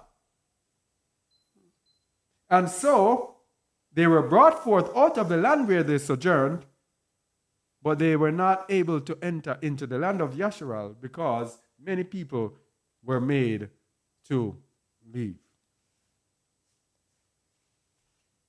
And that is how you know that he is Yahuwah. Let us go back. Where were we again? Where were we again? Oh, I finished with Jeremiah. So here is the thing. We must sojourn in the land. We must sojourn in the land. This was hidden, my people, in the other books that they told us not to read. They told us not to read them because they wanted to promote and sustain the religion of Christianity. So the Most High allowed them to do that so that it would be hidden from us until the time of the end. The Most High has revealed it and is revealing it to us. The book of Daniel, chapter 12, verses 7 to 10. Daniel, chapter 12, I said? 10. 12, 10. Verses 7 to 10. Yeah. 7 to 10, yes. Read, please. And I heard the man clothed in linen, which was upon the waters of the river, when he held up his right hand and his left hand unto heaven, and swore by him that liveth forever, that it shall be for a time, times and half, and a half, and when he shall have accomplished to scatter the power of the holy people, all these things shall be finished. And this time, times and a half times, is the 3.5 years.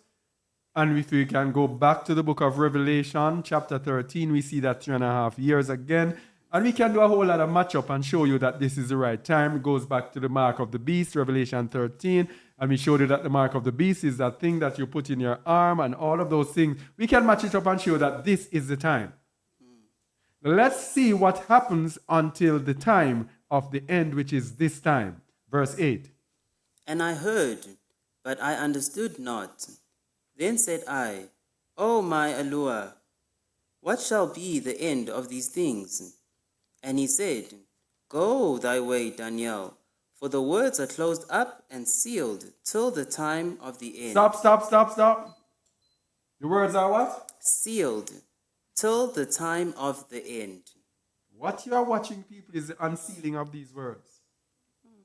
That's what's happening before our eyes in this age. Verse 10. Many shall be purified and made white and tried. And what? And tried. And? Tried. That is why he sets us apart, my people. To be tried in the wilderness of the people. Yeah? Continue. But the wicked shall do wickedly, and none of the wicked shall understand. But the wise shall understand. You see? It's not for everybody to see. It's not everybody who's going to get it. Those who are doing wickedly, those who are actively unrighteous, will not be able to see it. It is the wise, those who have the wisdom. And James told us about the wisdom that is from above is different from the wisdom that is on this earth. It is not devilish. It is pure. It is given to us by the Ruach. That is the wisdom of Alua. Those who have the Ruach will be able to see it.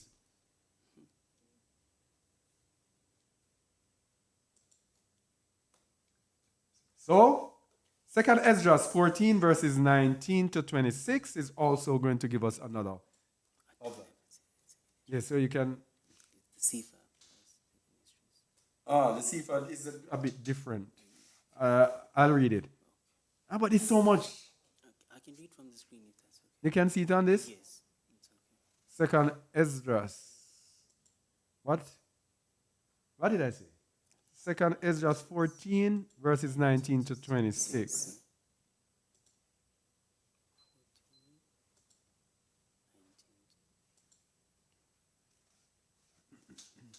So this was when the Most High, Ezra was speaking to the Most High through an angel. Ezra was concerned about the time of the end, as to whether or not we will be able to know what is going to happen. Very important. He's speaking about now. Verse 19. Then answered I before thee and said, Behold, Yahuwah, I will go. Continue. Oh, sorry. I want to know. Go ahead. I will go, as thou hast commanded me, and reprove the people which are present. But they that shall be born afterward, who shall admonish them? Thus the world is set in darkness, and they that dwell therein are without light. So Esdras is concerned about those who are present, which is the house of Yehuda, who was with him at that time in Jerusalem. But he was concerned they that shall be born afterward. Who shall admonish them? Who is going to tell them? Who is going to tell me the truth? An Israelite. Who is going to tell me the truth? That's what Esdras is saying. Verse 21. For thy law is burnt. Therefore no man knoweth the thing that are done of thee, or the work that shall begin. So the law was burnt. This was when the Most High restored through Ezra the Torah and gave him the Torah again. Or the work that shall begin. So the book of 2nd Esdras is to show us things that are to come. It shows us some things that are in the Bible, but it also deals with a whole lot of things that are not in the Bible. That is why Christians reject this book. That is why they tell us not to read this book. It tells us of things in the end, and it does not tell us about a rapture. Christians love their rapture. That is their escape. The book of 2nd Ezra tells us about returning to the land. It does not tell us about a rapture. So why put it in the book? And it goes against our teaching. Because the Christians will come to us and say, Pastor, I'm reading the book of 2nd Ezra, and it keeps telling me about going back into the land. Which land are we going back into? That's what they would ask. So the Christians say, you know what? Let us avoid this. We're not going to put this in there. Verse 22. But if I have found grace before thee, send the Ruach HaKadosh into me, and I shall write all that hath been done in the world since the beginning, which were written in thy law, that men may find thy path, and that they which will live in the latter days may live. So the Torah is given for us in the latter days to live. But the Christians say the Torah is done. Hey, wicked religion. Hey, wicked Christianity. Verse 23. And he answered me, saying, Go thy way, gather the people together, and say unto them that they seek thee Hold on. for 26. 40 days. That they seek me not. Seek me not for 40 days. Seek thee not for 40 days. 40 days. Yes. But look thou, prepare 3 men. No. Prepare thee. But look thou, prepare thee many box trees, and take with thee Saraya, Dabriria, Salemia, Echanas, and Esael, these 5 which are ready to ride swiftly. And come hither, and I shall light a candle of understanding in thine heart, which shall not be put out till the thing which be performed, which thou shalt begin to write. Verse 26. When thou hast done, when thou hast done some things, shalt thou publish. Some things shalt thou show secretly to the wise. Secretly today? Wise. Today? Wise. What did he say in Daniel? The wicked shall not understand, but what? The wise.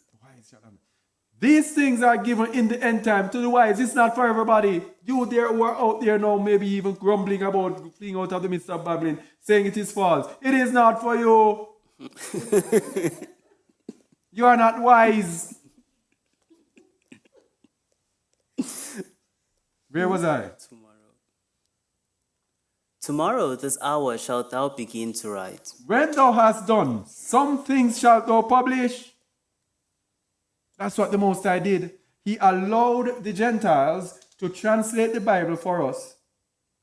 And everybody got that. But he reserved these books for the wise.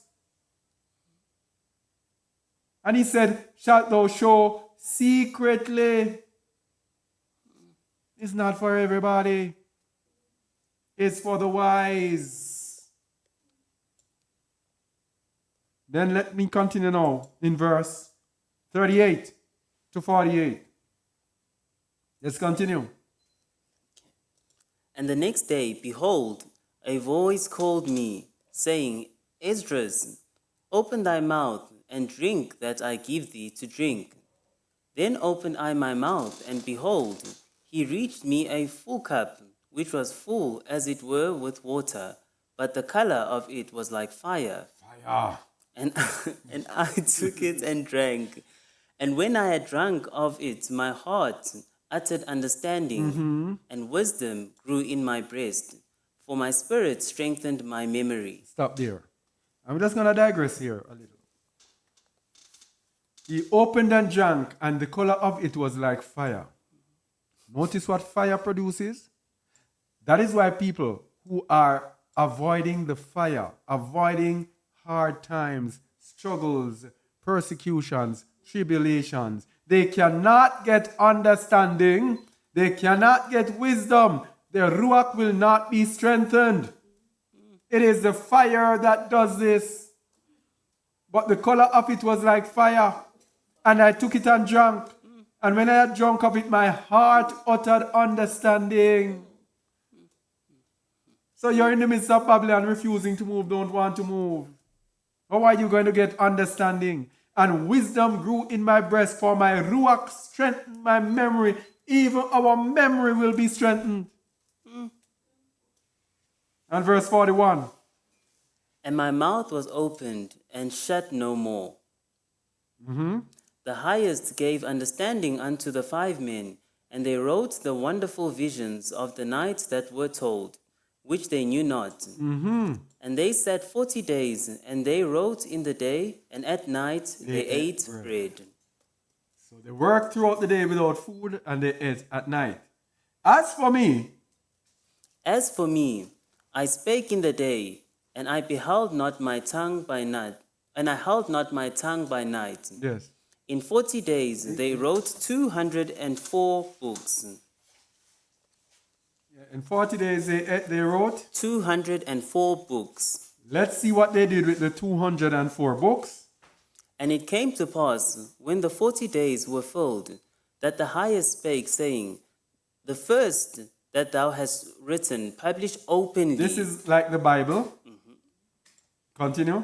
That the worthy and unworthy may read it. So everybody reads the Bible, even criminals. Yeah, criminals love the Psalms. And wicked people love the Psalms. And they use also the Bible to do witchcraft. That the worthy and unworthy may read it. But keep the 70 last. Keep the 70 last. Keep the 70 last. That thou mayest deliver them only to such as be wise among the people. You see, the books that we read in these end times, it is for the wise. Why is it for the wise? Verse 47. For in them is the spring of understanding, the fountain of wisdom, and the stream of knowledge. You see, they are limited. The books that we are given were limited. They told us only read 66 books. But the books that were hidden, it says in them is a spring of understanding. That means understanding is just flowing through them. Because we already had that Bible as the foundation. When you have the Bible as the foundation, that's what the Most High gave us. He gave us the Bible as foundation. Then in the right time, he says, all right, now you have that foundation, now read these other books. They will give you more understanding as to what the Bible says, and they will make you grow. These, just having the Bible alone, you are limited. You have not yet gone to the spring of understanding, the fountain of wisdom, and the stream of knowledge. So, in fact, we're going to show what the end time truly hidden revelation is, that we should sojourn in the land. We're going to show you the scriptures now that were hidden from us that shows us that the Most High expects us to sojourn in the land. He does not expect us to stay in Estados Unidos, United States of America, to wait on him. Let's go to 2 Baruch 29, verses 1 to 2. Did I have that? I didn't have that. 2 Baruch 29, verses 1 to 2. Let me get it, and then I will just read it. Sorry about that. I did not have that prepared. 2 Baruch 29. You have that? I have it in the Sefer. All right. Let me get it here. It's kind of a little small, so I'll have to read it. Okay. Verse 2. Can I get it on the screen? Can I? No.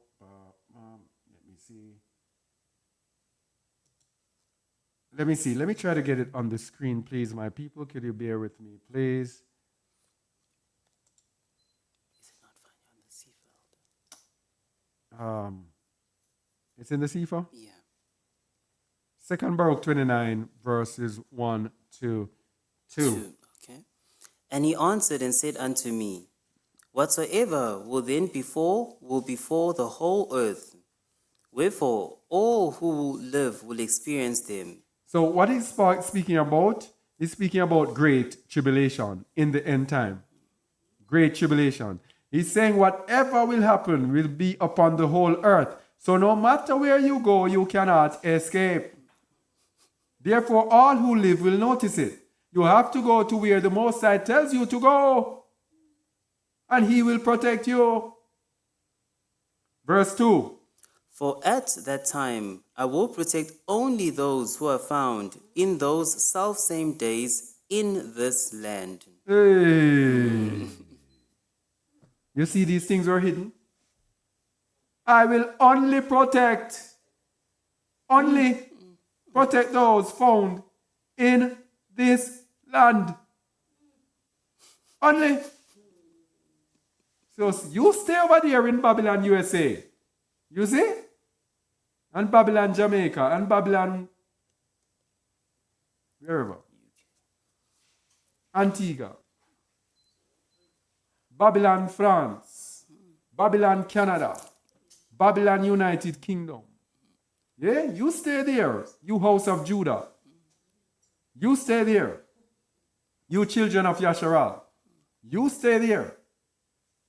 For at that time I shall only protect those found in this land at that time. Only protect. Only protect. But we couldn't have those in the Bible, because that would go against their rapture. Rapture is supposed to take away all Christians. As long as you are a Christian, Jesus Christ will be coming for you, and He will be taking you up and away. That is their protection. I will only protect those found in this land at that time. Why are you not in this land? Oh, because you're not wise. No, this is a serious thing. They say in Jamaica, take serious thing, make joke. It is serious. If you are wise, you will listen. Let us show another thing that was hidden from us. Well, I think it was, let's go. 2nd Ezra 9, we are even going to show you where the Bible tells us as well. 2nd Ezra 9, verses 6 to 8, that is actually saying the same thing. 2nd Ezra 9, verses 6 to 8. Even so, the times also of the highest have plain beginnings in wonder and in powerful works, and endings in effects and signs. And everyone that shall be saved and shall be able to escape his works, By His works. and by faith, whereby ye have believed, shall be preserved from the said perils, and shall see my salvations in my land, Continue. and within my borders. For I have sanctified them for me from the beginning. So, salvation. We believe that salvation was anywhere we were. The Hebrew Israelites will tell you, salvation is being saved from our enemies. So they stay in Babylon, USA, and saying that they are seeking salvation. Those who have escaped by His works and by faith, where does this come from? This is the Philadelphia assembly. We have been deceived. The Most High is before your eyes, giving you understanding, my people. Do not waste it. Philadelphia Assembly, Revelation, Faith and Works. Philadelphia Assembly, Revelation chapter 3. Verse 7. And to the angel of the church in Philadelphia write, These things saith he that is holy, he that is true, he that hath the key of David, he that openeth and no man shutteth, and shutteth and no man openeth. I know thy works. Behold, I have set before thee an open door, and no man can shut it. For thou hast a little strength, and hast kept my word, and hast not denied my name. Thou hast a little strength. That is what? Emunah. He says if you have emunah as a little mustard seed, you can say to the mountain, move, and it moves. This is a little strength, emunah, and works. What is the works? You have kept my word, and have not denied my name. At the beginning of the verse, he said, I know thy works. So this is the works. And thou hast a little strength is faith. These are those who are going to escape. Verse 9.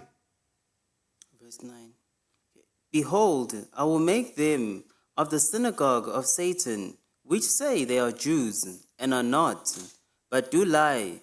Behold, I will make them to come and worship before thy feet, and to know that I have loved thee. So after we go through the open door and we were brought back into the land, it's going to make them come and worship before our feet.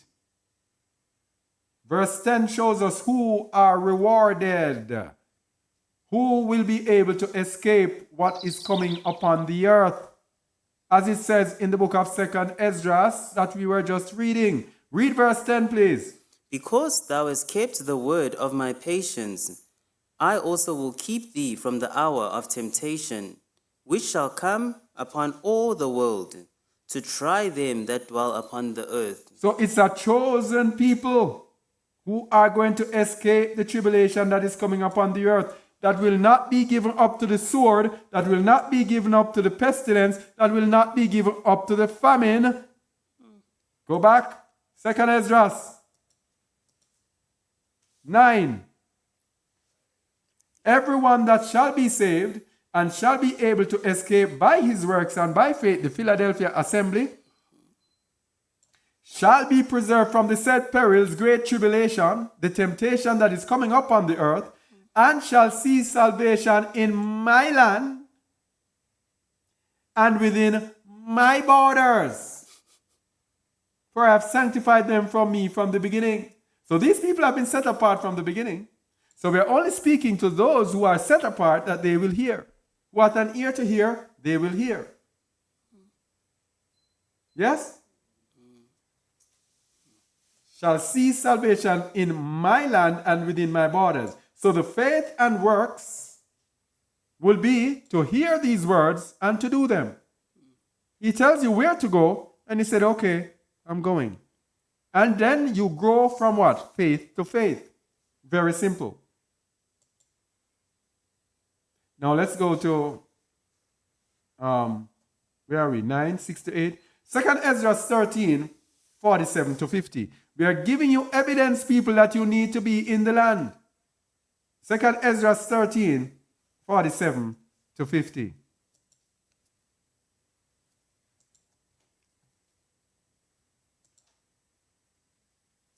Read it, please. The highest shall stay the springs of the stream again. Excuse me. This is speaking about the northern kingdom, the house of Yasharal. Okay? The house of Judah, the majority of the house of Judah will be in the land. Because those of us, the remnant of Judah, who are in the so-called New World, in the western side of the world, scattered across the four corners, those of us who were scattered in the transatlantic slave trade, we would have returned into the land. Judah, go home. Judah, go home. You are called to go home. You are not called to sit in the midst of Babylon. You are not called to go to Egypt or sit in Egypt waiting on any angel or whomever, Moses or whatever. Go home. As we say at Jamaica, go to your yard. Go to your yard. Go to your home. Judah, go home. So this now is speaking about the northern kingdom. Because the word says in Isaiah chapter 50 verse 4, it says, Judah and Yasharal shall go together. So there are people from the house of Judah who will be scattering, who will be scattered worldwide. They will also be joining us in coming home. But there is going to be a people who are going to come across to the land in droves. This is the northern kingdom returning to the land. This is what it's speaking about in 2nd Ezra 13, verse 47. Read it, please. The highest shall stay the springs of the stream again, that they may go through. Therefore sowest thou the multitude with peace. Remember, it said earlier that the northern kingdom, that they crossed the river Euphrates and went across. And it took them about 3 years to go into another land. And it says the Most High is going to, and at that time the Most High stopped the river Euphrates so that they could cross. He's saying that he's going to stop the river Euphrates again so that they can cross back over and come back into the land. And we're going to see what happens to Judah. 2 people here. Remember, the house of Yasharal, which is the 10 northern tribes that are returning, and the house of Judah, which will be in the land. We, from the house of Judah, this place where we are, the Most High has showed us that this place is where the children of Judah are, those who were left in the land. We, from the house of Judah, from that other side of the world, are going to come and join them. Then the northern kingdom are going to come and join us. Then we will be brought into Zion, into Jerusalem. That's it. Verse 47. But those that be left... The highest. The highest, okay. The highest shall stay the springs of the stream again, that they may go through. Therefore sowest thou the multitude with peace. But those that be left behind of thy people are they that are found within my borders. I need to... It's not going through. I don't think it's connected. I have a bomb here. I have a bomb sound effect. No, this I think is here.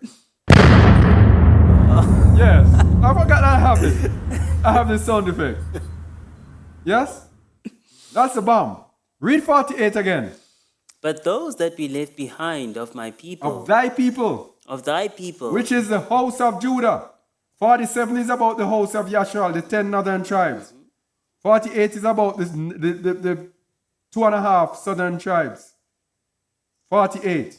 But those that be left behind of thy people are they that are found within my borders. No, man. No, those who are in the United States. Eh? Those that are found within my borders. The Most High works by Emunah. Without Emunah, it is impossible to please Him. Was it today you and I were speaking about Edom? Edom is. And you said, the Most High always challenges us. Because Edom being the rulers, being dominant over us, we being their servant, we being nothing to them, the Most High challenges them that in order for you to get salvation, you now have to be servants to these people. How many Edomites can actually be servants to us? They don't have that in them. Most of them will never be. So the Most High challenges us at all times that Emunah will have to be what moves us. At the beginning, I said, if you ask a poor man in Jamaica, St. Vincent, wherever, to go to the United States because he has something sure there for him, he would go. But when you tell people now to flee out of Babylon and to go into the land, they now have all sorts of excuses as to why they cannot go. The Most High challenges us. Somebody was saying something? The Most High challenges us. I don't know who's... Somebody's mic is on. The Most High challenges us by always giving us something that is not so easy to do. We have to be found within His borders.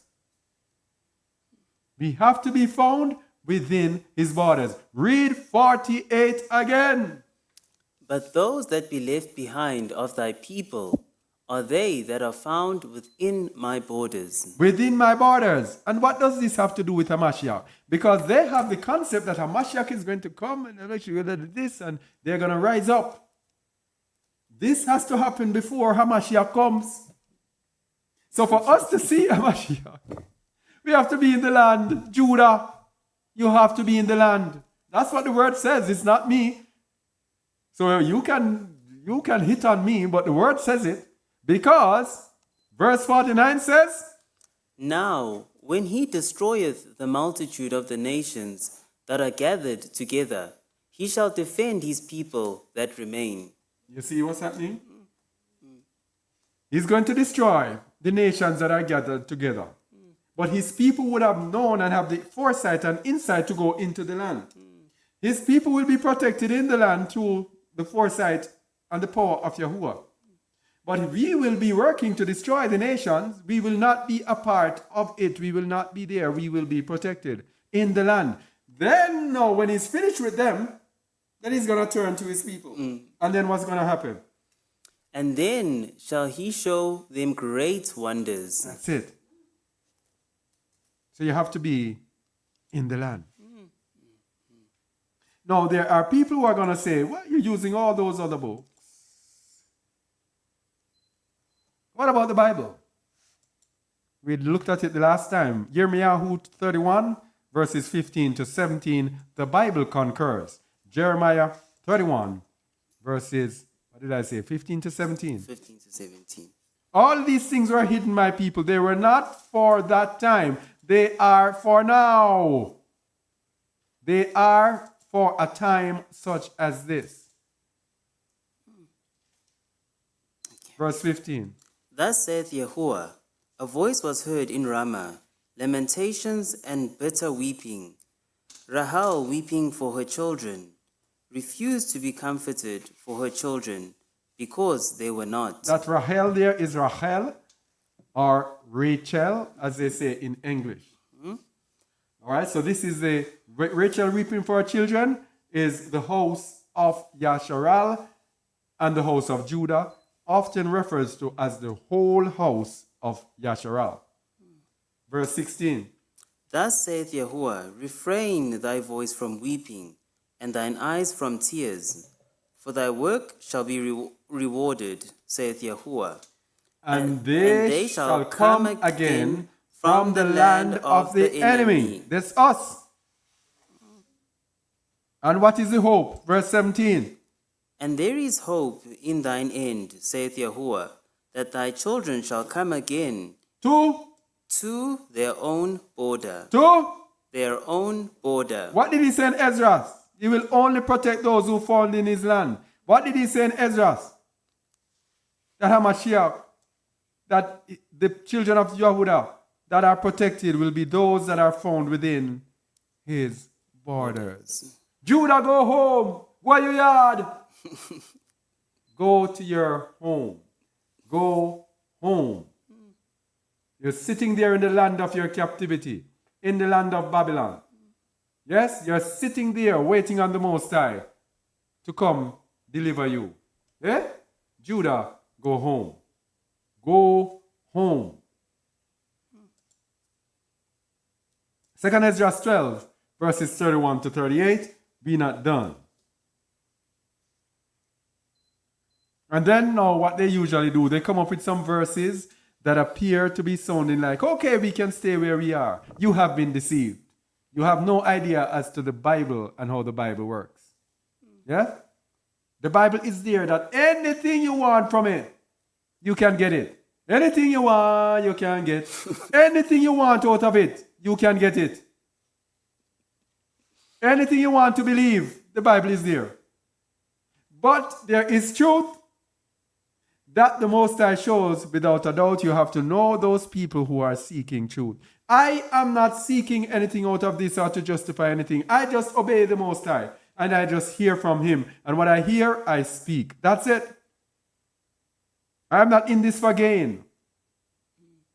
I am not in this for what I can get. I am in this for what? Zion. I am in this for salvation. Before I knew about returning to Zion and everything about this and everything, it was just all about salvation. Because when I came into this as a believer, I said, what does it make sense I am leaving sin? And then when I come into this, I fail. It would have been better I continued in sin and continued the little fun that I would have. It is better. But when I'm coming to the Most High now, I have to give up everything and pull out all the stops to get this salvation. That is why I'm telling you all these things, so that you too may be able to attain unto it. So I'm not twisting any scripture for my gain. So you are going to be there now and saying, oh, he said this, and he says, wait on this, and he said this. You have no idea. Trust me. 2nd Ezra 12, verses 31 to 38.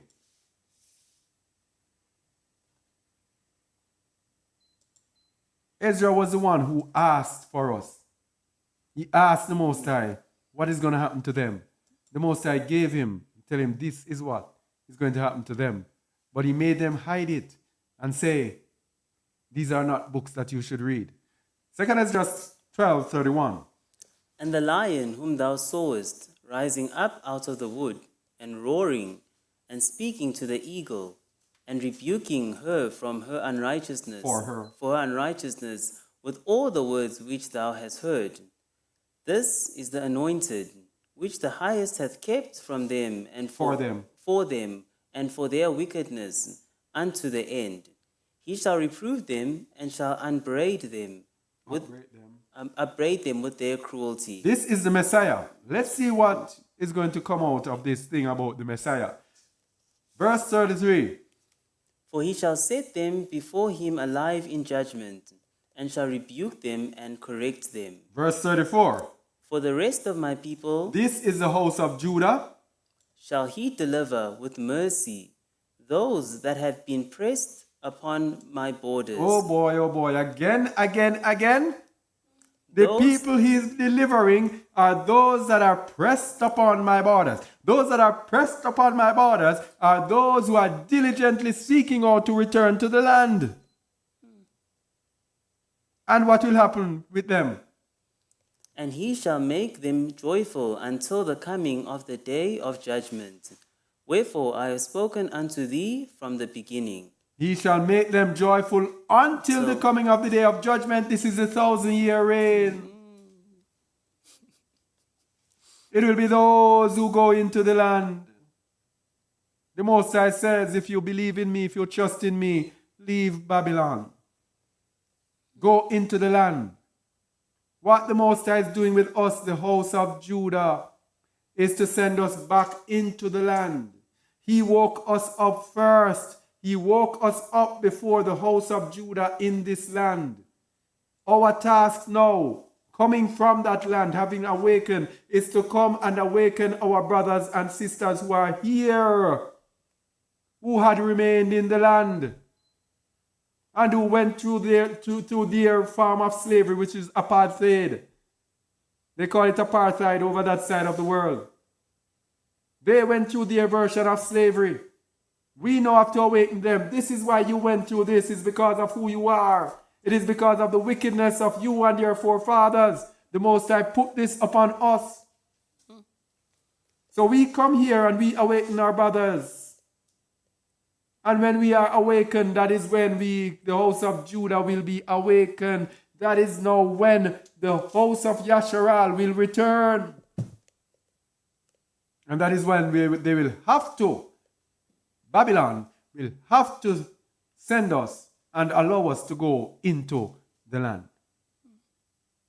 Then Hamashiach will deal with them. Then we will reign for 1,000 years. That's it.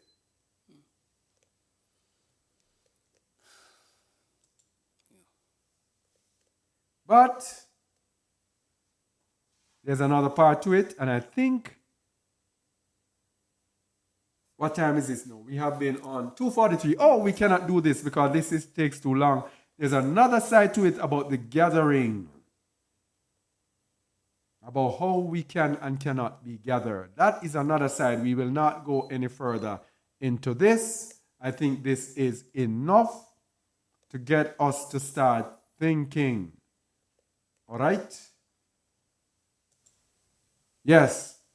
So, shalom and welcome. I don't want even bother to answer all these people who are going to be coming with their garbage about staying and waiting. You're sitting there, you have the ability. You hear something like this. You have the ability, as long as you're on the internet, you have the ability to go into the land. If you can buy internet connection, you can have ability to go into the land. Yes? Because you must have some form of income. You must have some people that can help you. You must be able to leave. If you are there talking and thinking you're going to stay comfortably and grumble about, oh, but I have this and this, and what happens this and this. I won't even be answering you. Because it is so very clear to me. Judah, go home. Can I hear that? Judah, go home again. Let me see if it will be played. Let me see if it will come through. Judah, go home.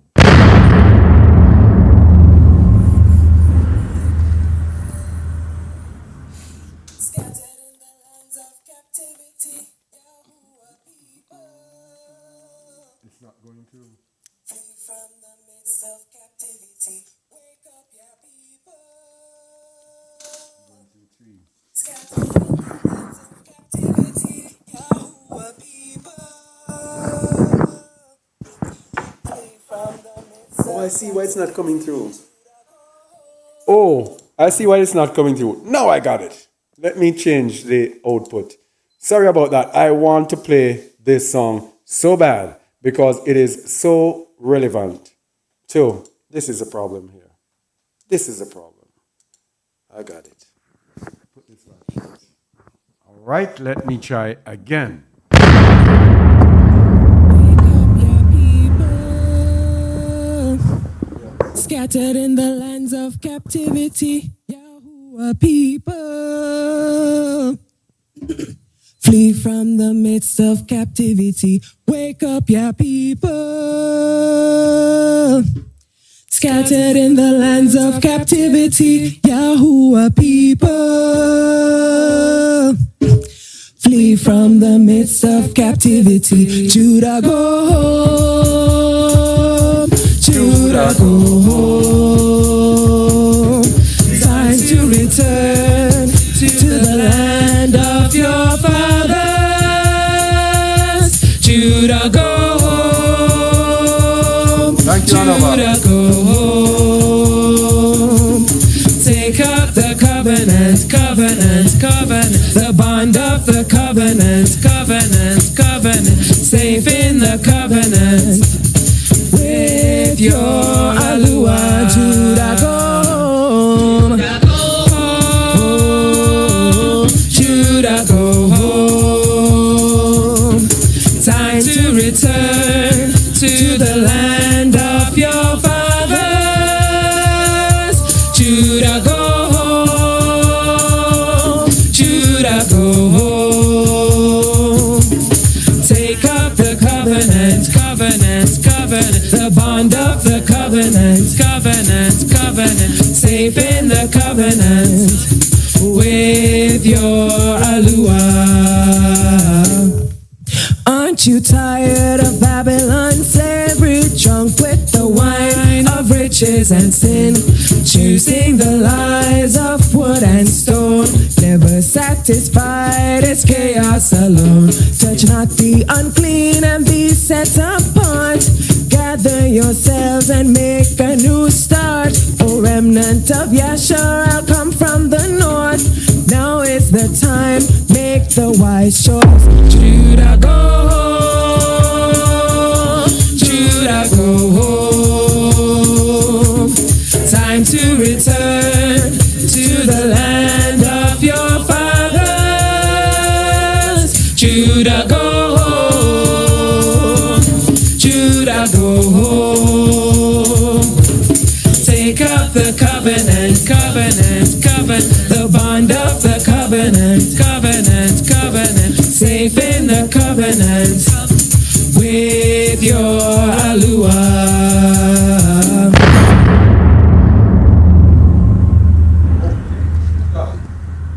Judah, go home. Judah, go a your yard, as we say in Jamaica. Go home, as they say in Babylon. Go home. All right, thank you all for listening. And that Judah Go Home was written and performed by our sister Anava. Yeah. Thank you very much. Judah, go home. All right, so let's see if there are any questions on. Let me get this thing here on YouTube.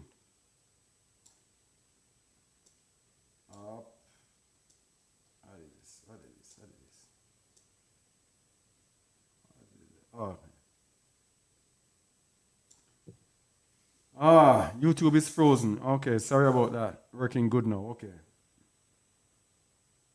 Shabbat Shalom. All right. And you can put any question, hopefully relating to this teaching here today. Put the question in the chat if you have any, and I will respond. Someone is saying they cannot hear. Oh.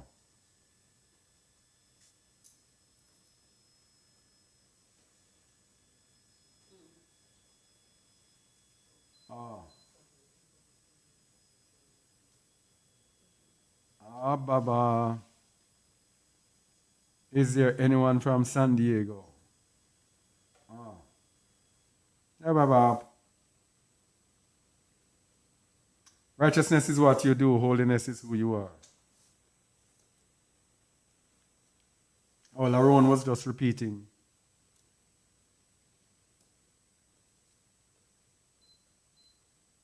Yes. David Bodalo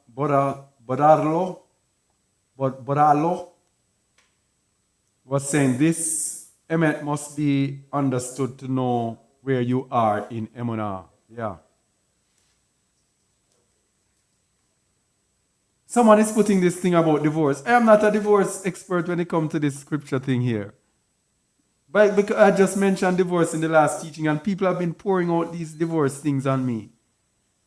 I'm afraid of marriage. Really. Don't want to give the wrong advice.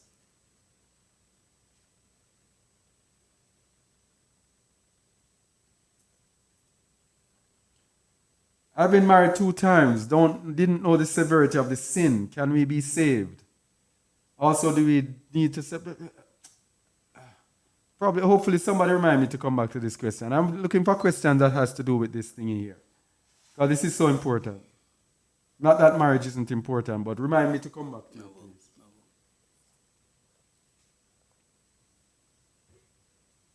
If you're a wild olive branch, do you participate in the festivals of Yahuwah? Yes, the children of Yasharal. Back in the days, the strangers, the good strangers were allowed to be circumcised in order to keep the Passover. That means they were allowed. And now we are circumcised in heart. So those circumcised in heart and are clean can keep the festivals of Yahuwah, because, as the word says, one law shall be to you and to the stranger that sojourneth among you.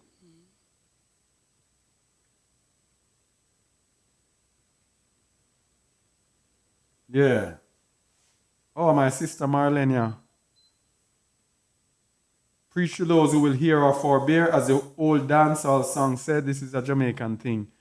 Can't say me never did I warn you. It sounds funny to you, right? Yeah. Because I don't normally speak like that. Yeah. That's Jamaican. Can't say me never did I warn you means you can't say that I did not warn you. Yeah.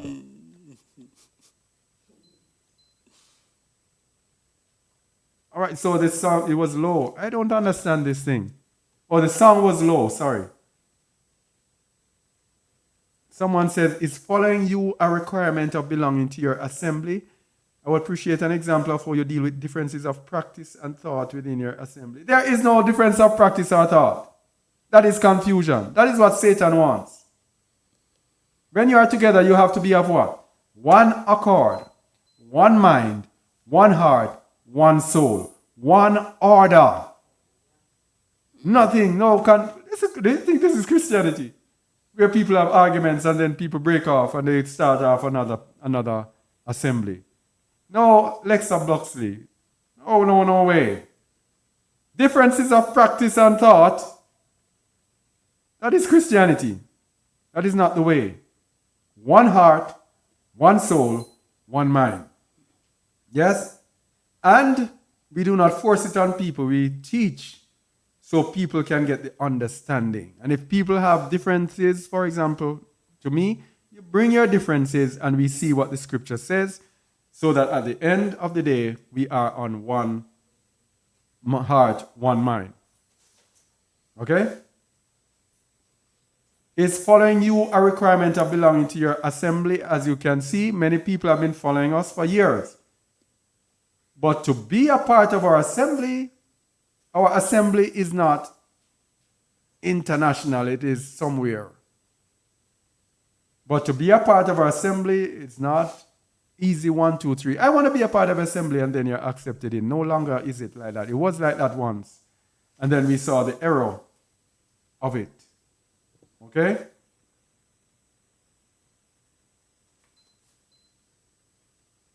Yeah.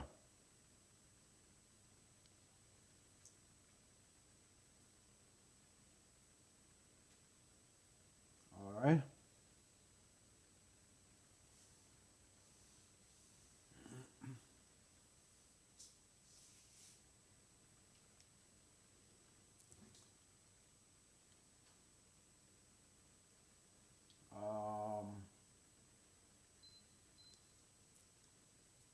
Isaiah 66:1 talks about setting a table for the allure of God. A Babylonian god is his reference to referencing gambling and casinos. Yes. All right. Martin Makamola, you are absolutely 100% correct. No comfort or joy. The Most High operates in the way you explained it. Even challenges from your family members. Little rest and more challenges. Thank you very much. Someone said, check out Genesis 30, verse 11. Let me see what that says.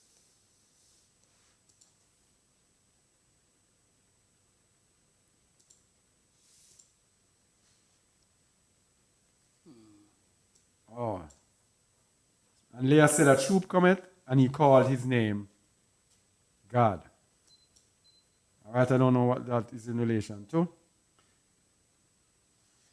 Seeing Child says, in those days, depressed will the kings, rulers of the earth become, and the strong who steal the land.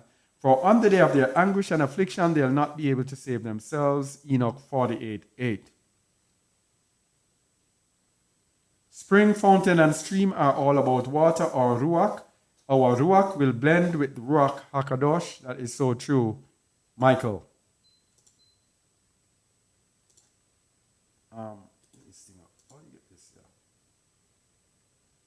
Christianity teaches that being left behind is a bad thing. Our pastors have been deceived. So true. So true.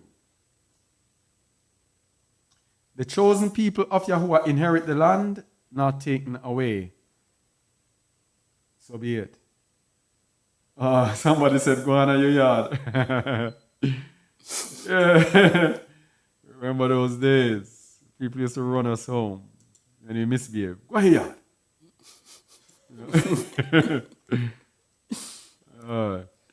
Thanks for the understanding. The lion rebuking the eagle is the Messiah rebuking those in America. So, great.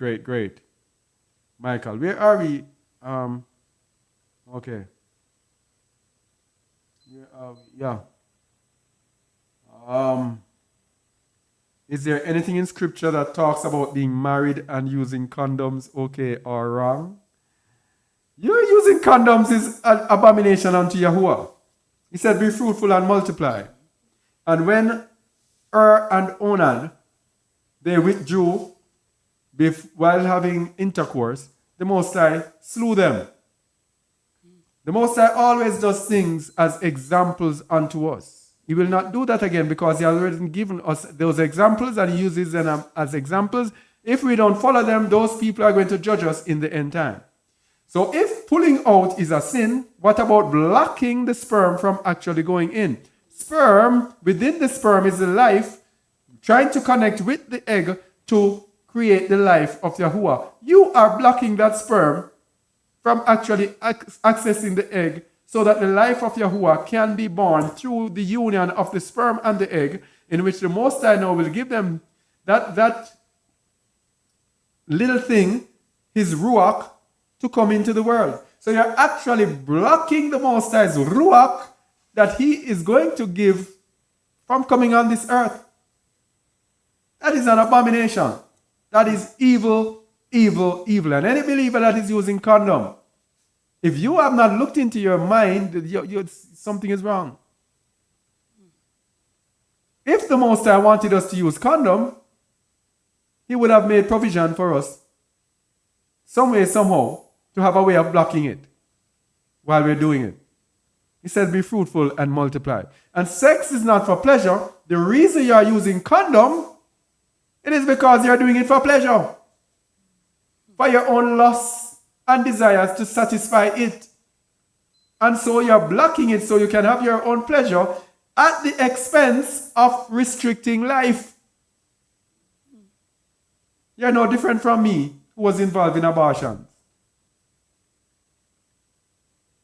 That is an abortion of sort. I mean, you're not killing it after, but you're killing it before. You're preventing it. So it's something like it.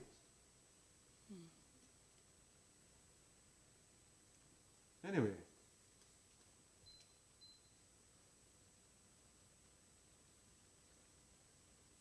So where has just a word sojourned on the continent? Some folks need guidance. I have no time. No, I will not tell you that. I'm here to tell people our location and disclose this and this. It's about emunah. If you have emunah, then you will make the steps. I'm here to be telling people at your request. Oh, so we're sitting. Oh, so where is this sojourn? No. We're good. Those who have an ear to hear, they will hear and they will act through their faith and works.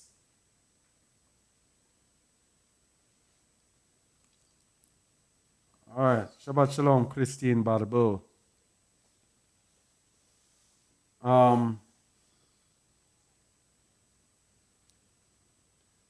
Could you expound on what you mean when you say the move out of Babylon is a spiritual move? It is spiritual because it requires emunah. It requires the greatest amount of emunah, and it also requires you to move from emunah to emunah. It's all a part of emunah. Imagine to give up all your life that you have been living and building somewhere to go somewhere else. It is spiritual, and it requires spiritual strength to do so, because I have known many people who have physically done it. They have had to return to the land because they were not spiritually able to sustain themselves throughout.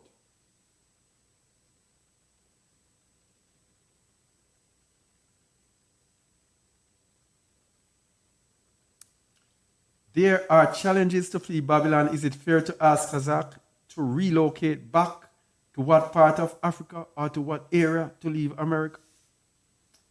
Mavis, when you're talking, please, use full stop. Every time you ask a question, Mavis, with all due respects and love, every time you ask a question, I find it very difficult to understand it. Please use full stop. You cannot be just speaking like you're writing a text message. This is the way and the will and the assembly of the Most High. Please make yourself clear, please. Love the song, simple and profound. The two sticks shall become one in the hand of the Most High. That's it. The return of the whole house of Yasharal. The whole house of Yasharal, the, what you call it in Ezekiel 37, the dry bones of the whole house of Yasharal coming back together.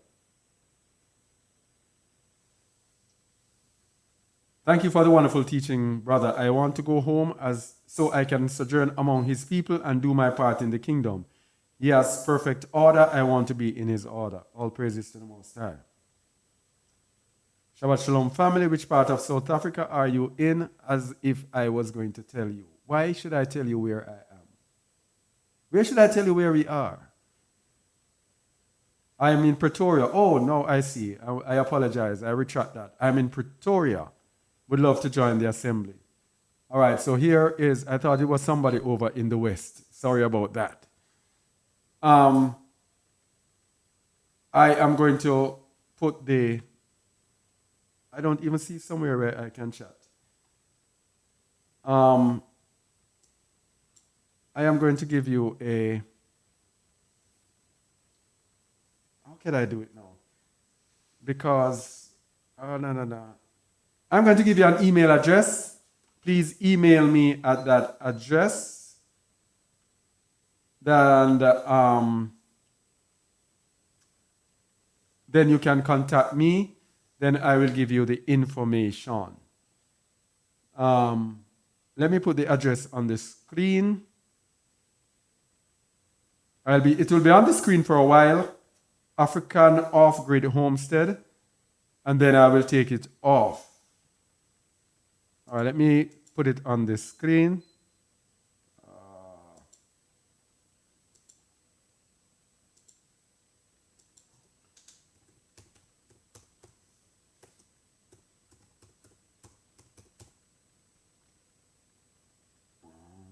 Time to return to the land. Judah go home. Judah go home. All right, so that is the email there. I'm going to take it off very soon because the spammers, they just want to see an email. They start sending all sorts of garbage to it. Let me get this a little better. 1, 2, 3. 1, 2, 3. All right, so that is the email address. Email me there, and then we will get in touch. All right. The lion is Judah, and the eagle is Edom. Yeah. All right, so going back to the one about the marriage. Who asked that again? I've been married 2 times. Didn't know the severity of the sin. Can we be saved? Also, do we need to separate due to my sin? This was due to adultery I committed. All right, so let me get away from the screen. Let me see if I can help to the scriptures. What the scriptures say.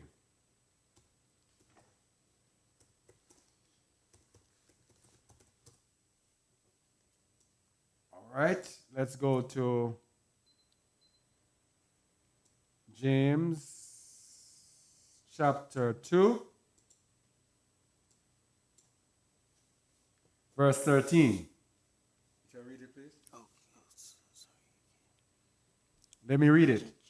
For he shall have judgment without mercy that hath showed no mercy, and mercy rejoiceth against judgment. Mercy rejoiceth against judgment.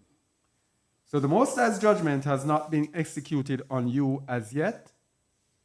Therefore, mercy rejoices against judgment, which means that his mercy is there for you before his judgment is actually executed. So you have not yet been judged as yet, so his mercy is still there. Okay? So you can be saved. Because don't think that the person that is doing this, I am any nice person. As I was telling you earlier, I was involved in abortions. About 4 children. About 4 abortions. Before I came to the knowledge of this thing. And the Most High has shown me mercy. Yes? It has been a rough ride because I know that I had to pay back for it. But it has been rough. And that is why my thing here is very rough. And I know and I accept it. And I'm happy to go through these things. But I am no saint, as an example. So the Most High's mercy is there if you truly repent and give up your life. I'm not speaking about a religious person going through the routine and, oh yes, he says I can be saved, so let me continue. No, this is a person who gives up everything to serve the Most High. What you have done is a sin unto death. Adultery is a sin unto death. You commit adultery back in the days, you were stoned to death. It's a sin unto death. So you have to give up yourselves. You have to be dead to sin. As Shaul said, you have to be dead to sin. So we who are dead to sin can no longer live in sin. We have to reject it and seek out total righteousness. So yes, you can achieve that, but it comes with a caveat. It comes with a choice. You have to give up everything to serve the Most High. All right? So that is where you begin. You have to be willing to give up everything. Everything. All right. So that was it. Let me see if there are any questions or whatever in.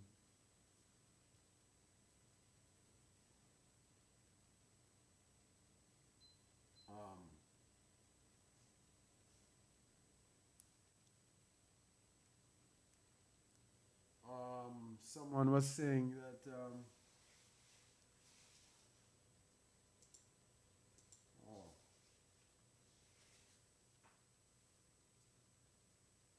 I heard the other books were evil, but they hold more knowledge than any brain could ever know. I'm grateful to have access to them all.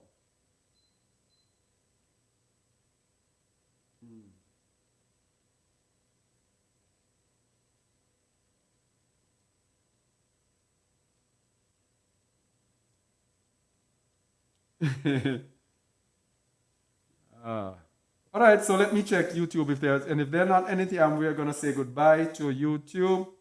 All right, so there's not any more. Thank you all for listening on YouTube. Only hope this was edifying.